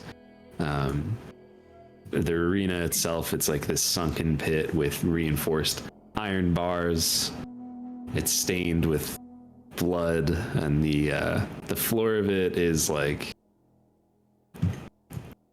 Honestly, it's a stone floor. Like you'd think it should be like sand or dirt or something like that, but it's a stone floor.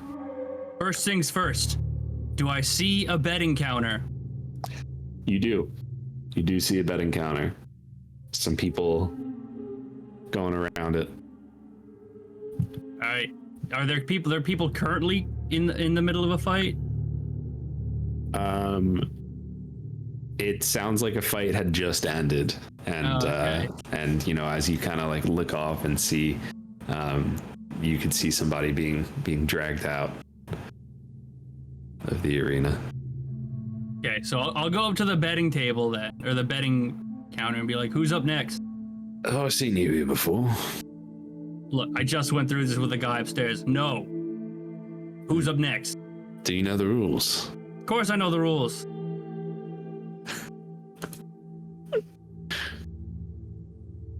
I just went through this with the guy upstairs, and that part's not a lie.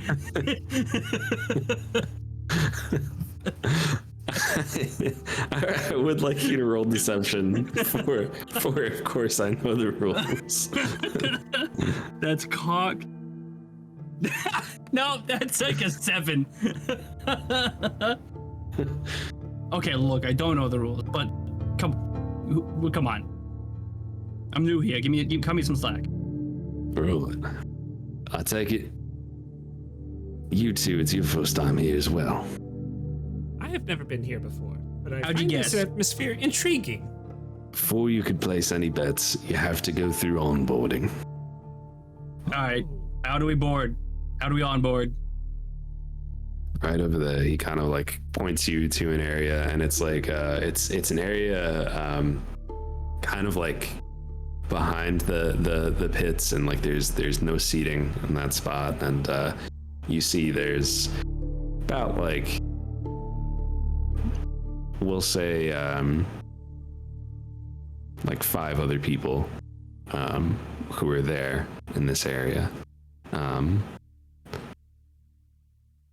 And as you go over down that way, one person comes up to you, speaks to the group as a whole, the eight of you total, and just says, "All right, if you're here, it means it's your first time in the fighting pits.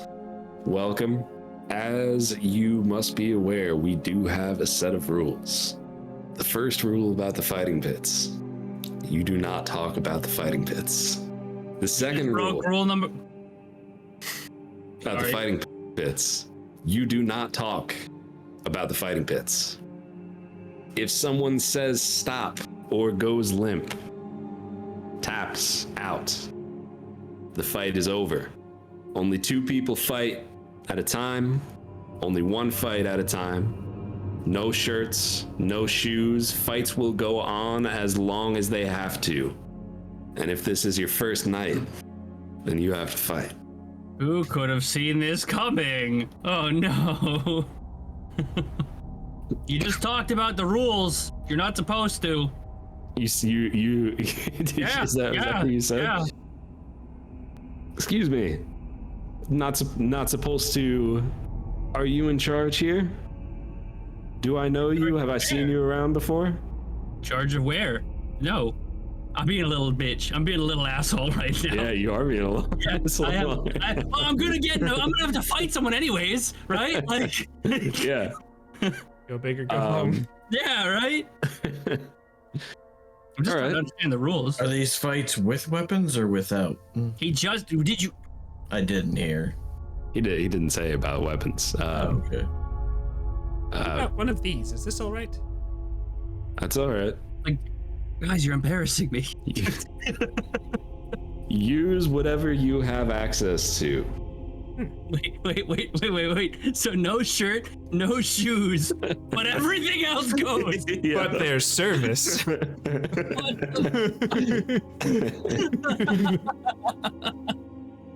Oh, that's great. Okay.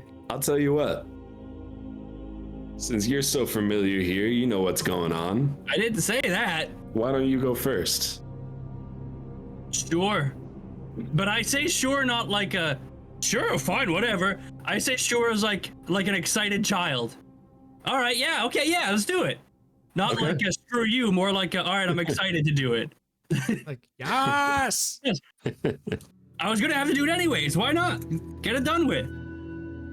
Hold on, I gotta hydrate. Did we all just see water? Yeah, you did. Go everywhere. I am stoked. You know, I wasn't gonna say anything because, like, you know, It's called no. method acting, He's everyone. been too cocky tonight for me to not say anything about it. Oh, yeah. Guys, it's method acting. That's the point. No, I'm into it. I like your dedication to your craft.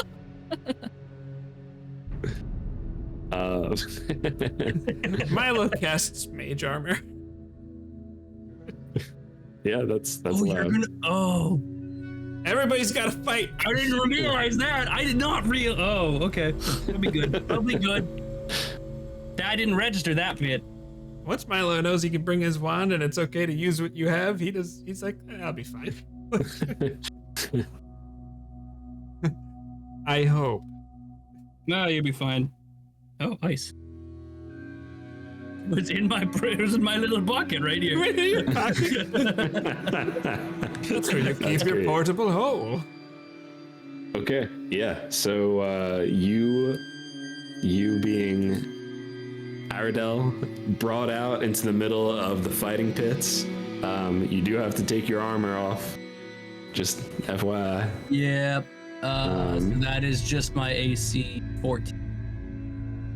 And- Well, hold on. Armor. Does that mean magic things that increase my armor or just my armor? What do you mean by magic things that increase your Because I armor? have a cloak of protection. I mean, I feel I'm like asking it you because would I need be- to know. I would No take shirt, no shoes, but undies and cloaks are fine. Yeah, I would take the cloak off. I feel like that'd be just a really weird look. Da-da-da-da. You don't look good, you won't fight good. there's no shirt, no shoes. This is anything but a cloak. What about Yeah, I my do gold what you fly will. wheel from Shazazim? Yeah, hold on to it. That's fine. Okay, cool. So I'll unattune from that. So I'll have a 15. Okay. Yeah, you are walked in to this arena. And this guy addresses the crowd. He's like, "We have some newcomers here tonight. What's your name, son?" Andy. "This is Andy. He'll be fighting for his first time against a fan favorite. I knew it.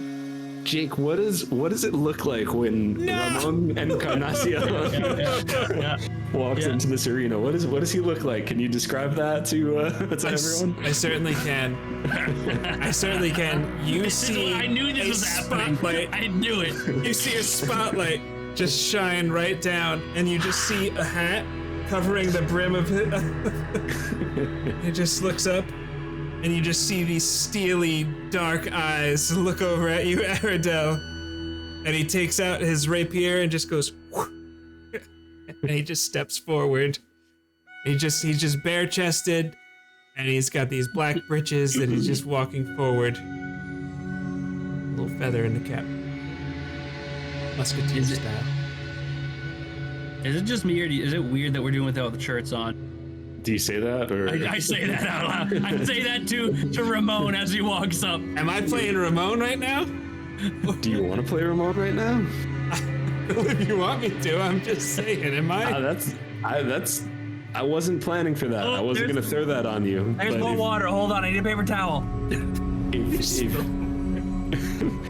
If you want to play as Ramon, Oh my gosh. go for it. You're absolutely welcome to do that, but you don't have to. I'm into it. I just want to know.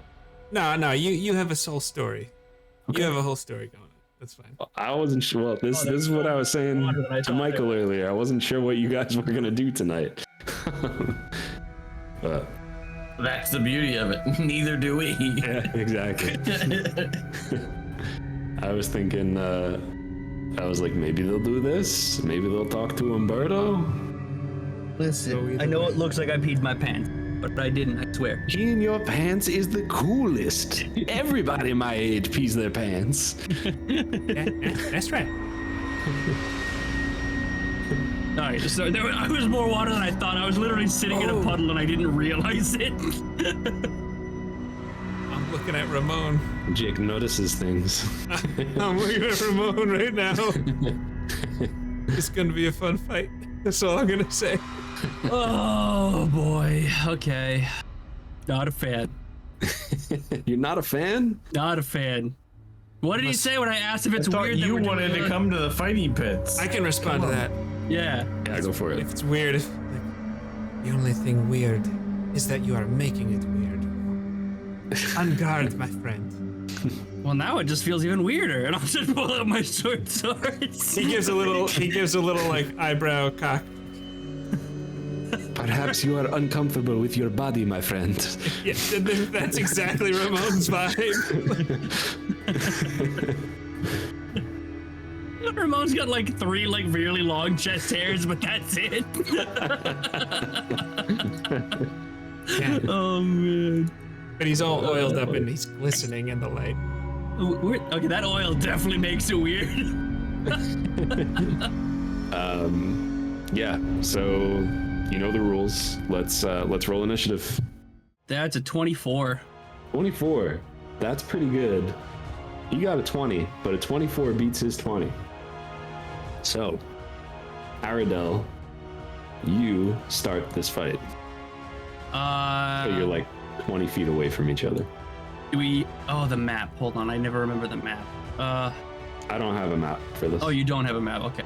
No, sir. Yeah, I'm just gonna use my bonus action to light up my gauntlets and just freaking charge them. Just go ham. Okay. Yeah. Yeah. You know, this is definitely weird, and I'm just gonna run at him. That's a natural 20. A natural 20. That is a natural 20 for my first attack. Okay. Okay. Wow. That is a 22 for the second attack. What you're saying is weird things get Aradel going. That is a 26 for my third attack. Cannon. Holy moly. Cannon. And then that's a 19 for my fourth attack. Wow. Yeah. All 4 of your, well, you know what? No, I don't know You what. sure about that last one, Josh? Yeah, exactly. That's what I'm not sure about. The last attack was a 19, right? Yeah. Let's see. So your last attack misses, Okay. as he kind of finesses and does a little, Wait, the same thing I do? nice Wow. hoity-toity. Imagine that. But yeah, roll your. All right, so the first three hit is going to damage be the crit is going to be 16 points of damage on the first one. The second attack is going to deal 11 points of damage, and the third attack is going to deal 10 points of damage. Okay. Yeah, so you're attacking him, and he's kind of like sidestepping, and he's parrying and all these things, and then but you do give him a nice slice with that crit, and it seems like he wasn't expecting this crit. No one expects this crits, baby. That's why I said it.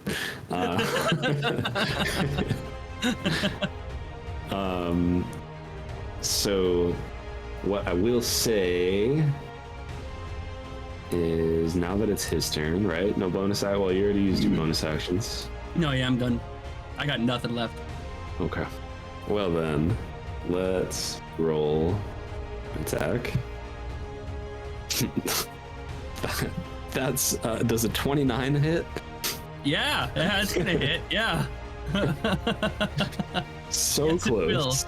So Almost. Honestly, so you close missed this close to missing. to a Just a crit. sliver.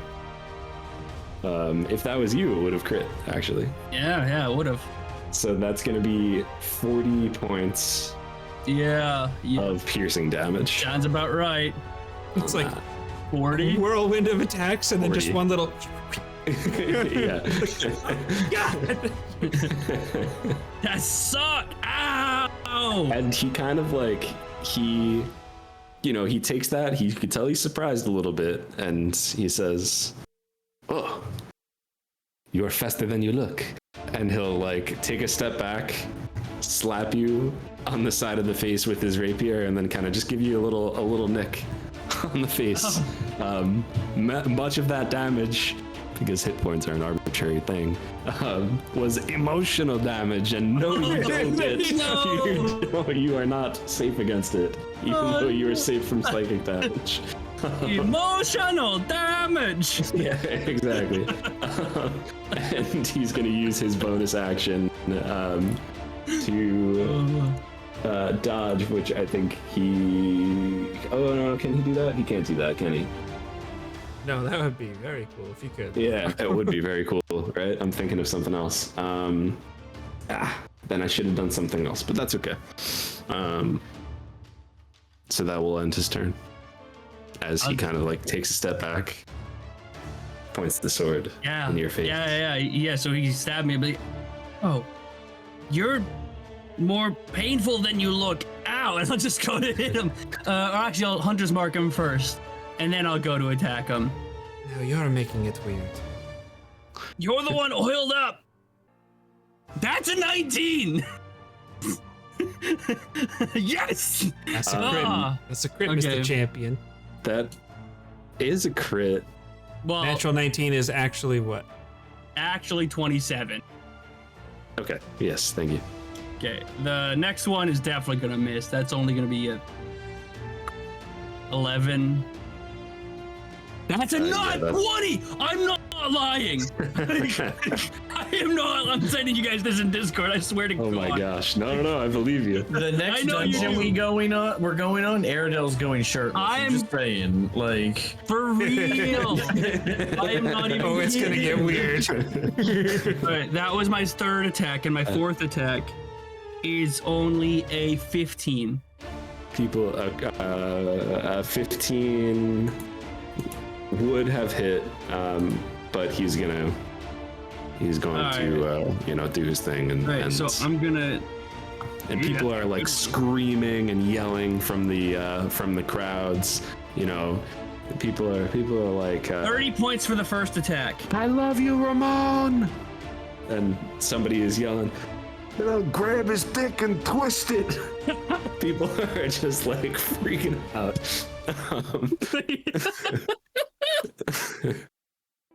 You said 30 for the first attack. 30 for the first attack. Okay. Yeah. Ooh. And heavy hit. definitely not as good on the next Oh, attack. shoot. Did I do? Well, that's okay. So I made the same mistake twice, but that's all right. Only gonna be for the next attack. Only 8 damage. I rolled all ones on my damage for the next attack. Wow. All And right. then another crit. And then, well, that was the crit. That was I only hit 2 attacks. Oh, you had 2 crits. Oh wait, no, I'm sorry. The second attack was 8. The second attack was 12 damage. That hit, so it's add 4 more damage on top. I literally rolled 4 for the damage, doubled it to 8, and added my 4 for the damage. And those were my 2 Alright. attacks. So 30. I did 42 points of damage. Then I'm gonna use my bonus action to a second wing. Oh wait, I can't. Never mind. I can't. Yeah, you already did 100. Yeah, I already did it. How's he looking? He's looking pretty beat up. For sure. Like you're cutting him up more than you'd expect, but he's still got like an excited look on his face. Okay. He's not nervous at all. He's still got like he's like Good. ah, I'm nervous. a challenge. This do not come as often as you would expect. And he smiles and chuckles to you, Aradel. Uh-huh. And he's let. What's up? I'm waiting for what you're gonna say. I don't like that you're taking so long and thinking about what he's gonna do. You should I was ask him. hoping you You would should say ask him something why else. he's chuckling. Oh, okay. Yeah. Like, I don't have anything to say. I'm just like, that really hurt. Like, I don't have anything smart to say. It's okay. It's okay. He's like, you are a skilled warrior, but I know something that you do not know. I am not left-handed, and he moves his rapier into his right. When he does that, you see, like, Take it easy. Aradell's like really excited, right? He's like, oh, this is great. And he does that. He's like, come on. And let's see. Don't tell me. Don't tell me. It's not a 20. Tell me no. Please. Lee, No! that is a natural 20. Oh, you are screwed. At least he forgot to hunt his man. mark first. Yeah. Yeah, he did not hunt his mark first. Oh, dude, that's so much space. I listen. I was like, should I action surge right now? And I'm like, what are the chances I go down? Unless he nat 20s me, I should be okay. That's only a 5% chance. It'll never happen. He gave you that hot too, you know what I'm saying? All right, so that is... All right, everyone, roll low. Roll low. Actually, depending upon his damage bonus, he might not knock me out. Who knows? It's the sneak attack that might do it. That's Yeah, but if you rolled 40, who Well, knows? what do you I think don't- 14d6 will do? 14? What? Here comes This the guy went on pain. an anime training arc. He's had 3 years of fighting in the pits. Just think Clubber Lang, Rocky 3. Oh no. I have nothing. I literally hit things and that's all I do. I got nothing. So he shifts the rapier into his right hand. He does a kind of twists, turn to the side, slashes at the back of your leg, like kind of right behind your knee, and just kind of like pushes you, dealing 60 points That's it? of piercing damage. Oh, I'm up. Oh, I'm up. Okay. Oh. And Not for that's long, I'm that's not his turn. Jesus. I have 4 hit points. Is it so? This is a total DM question. Yeah. All right. Aradel knows he's there's no freaking way in hell he's winning this, right? Not after that. Is it possible for me to rip that sword out of his hand, or that rapier, or to try to rip that rapier out of his hand? Yeah, it's not against the rules. You could try. All right. Again, in the interest of time, let's have you roll. What do you normally roll for grapple? Is it strength? It's just an attack. I Just think. an attack? Yeah, grappling I think is a Okay. it's an acrobatics or it's athletics for grappling, acrobatics or athletics for resist. Okay. Yeah. Let's do that then. Okay, that's only a 14 for my acrobatic. Okay. And it's opposed Or acrobatics, I correct? believe so. Yeah. Yeah. So that's a 17 for him. Okay. So Is that my whole action or is that one attack? you still have your extra attack. So I can do it again. The grapple attack does just replace one of you. Yeah. So you can do it again. So I'm attacking. I'm acrobat or athleticsing again. Okay. Yep.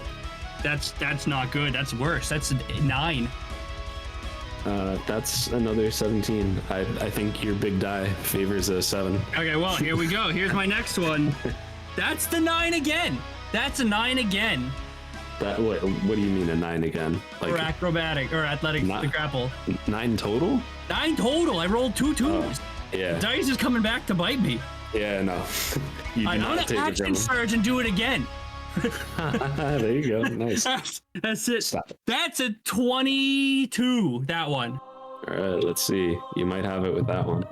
Nah, don't say that. No, you do. Yeah, you got. Oh. This is my third 7 just in this round. That was the big brain for me. I weighted it specifically. Which is 7. You know, he's got +10 to acrobatics, so it's not bad. But He's so slippery. Oh, finally, I'm slipping. All right. Now, does he have his sword anymore or his rapier? Or do I just grapple him? Do I have to do something else? Right. What was your goal? Just knock it out of his hand? I wanted it out of his hand. Yeah, so I'll say that like you were fighting a little bit and you maybe like threw it and he was like, why do you try to dance with me? And then like as you pull him for like a third time, the rapier finally gets knocked out of his hand. And it's like 10-ish feet away. So there were no rules against this. So you tell me this, my other 2 attacks, can I try to throw him out of the ring? How would you, I mean, I guess, yeah, but what do you have left? I have 2 attacks left. Oh yeah, you did action surge. Yeah. Okay. Yeah, you could try to throw him out of the ring. I got nothing left. This is all I got. I'm assuming that's athletics again. That's only a 13 for my second attack. Yeah, and then the next an 18 for him. The next one is a 20. Flat. And that's 29 for him this time. No! All right, whatever. That's all I got. I'm just holding him. Okay. I'm going... As I'm holding him, I'll just tell him like, you're pretty good with that. I don't think I have much of a chance, aside from keeping you from doing that again. So I'm gonna do something because he could just disengage and grab the sword and get back to work. Yeah, of course. But what I'm gonna do, which is maybe questionable, he's gonna make an unarmed strike. But that is going to count as a finesse weapon in terms of whether it could do sneak attack damage. Oh, okay, sure. Yeah.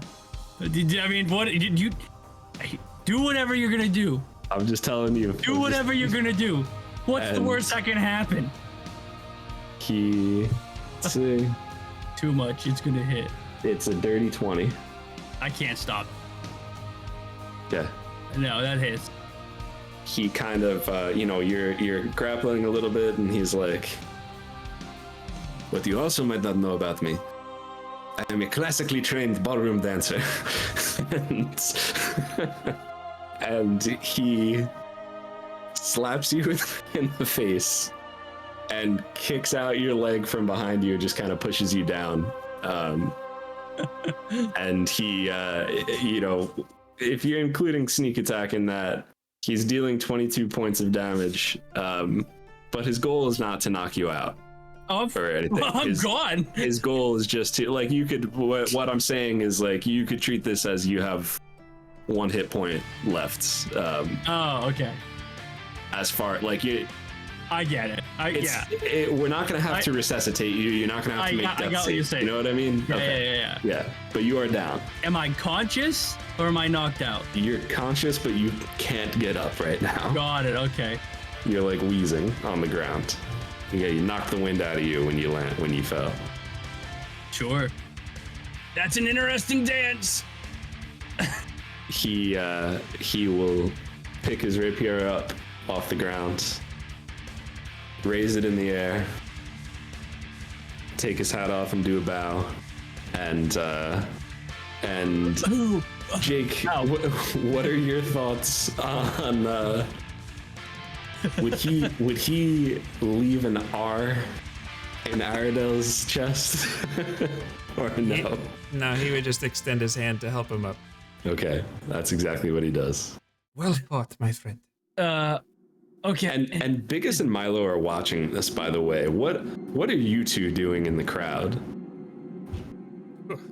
Watching. Okay, all right. Biggest is not happy about this.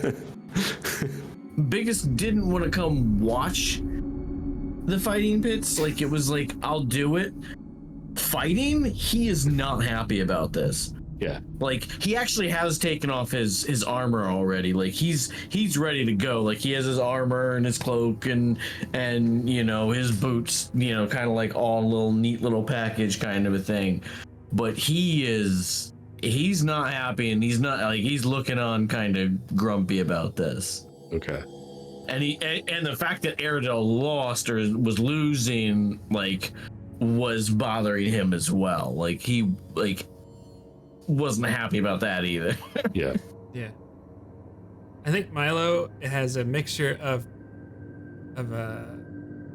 being afraid because he just doesn't want to do this, but also like thinking, all right, he knows he will be underestimated because he's a halfling and all that, but the fact that he fought the person that they're looking for and then watching how they fought and extending the hand, I think he's a little bit like, okay, like I don't think it's as bad as I feel like it is. You know, he's trying to like tell himself like, this probably is a good thing, right? Like he's trying to stay positive. Yeah. I will say too, like, if you guys are watching the whole thing, like, just as the whole thing kind of like goes through the motion, because this all lasted maybe like a 30-second fight, right? You know, it started off, Aradel goes really hard, gets a couple of good hits in.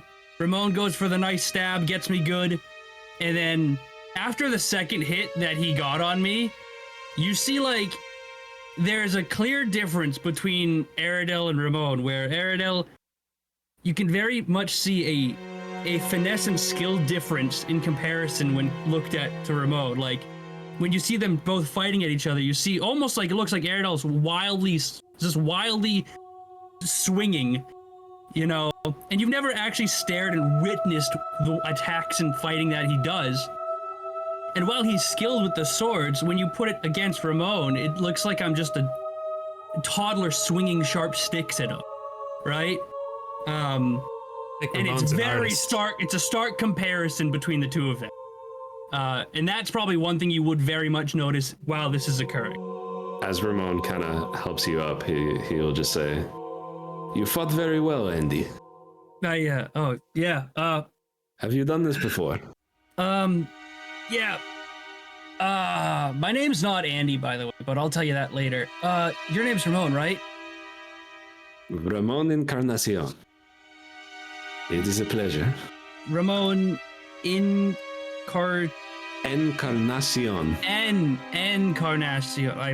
I'm not from here. The tongue escapes me. I apologize. My friends and I have been looking for you. You got a moment to talk after this? For me? Yes. Well, you've come to the right place. Well, I think I was in the wrong place, but I'm glad we found you. Let us go see your friends, and he'll slap you on the back. Ow! And Aradel comes into view, walking towards you. Biggus got his shirt off, you know, waiting, ready to go. And his shoes, they're on the ground next to you, you know, like they're kind of holding onto your gear, and they're waiting. And there's a flash of multicolored light. The world winks out of existence. Nothingness envelops your senses. Though you feel the thrum of magic rushing like an electric spark through your veins. When you regain focus, well, I think we'll pick up on that next session. I have 4 hit points. I have 1 hit point. Everybody, it was fun hanging with you tonight. We got to see some aftermath and some fun RP, and we'll find out where that leads next time. If you want to watch more videos of Jake and I, and sometimes Michael, you can find them on this channel. And if you want to see more of Mr. Lee and find out what this crits is all about, you can find him at youtube.com/@thiscrits or in a link in the description. Thanks for joining us, and we'll see you next time.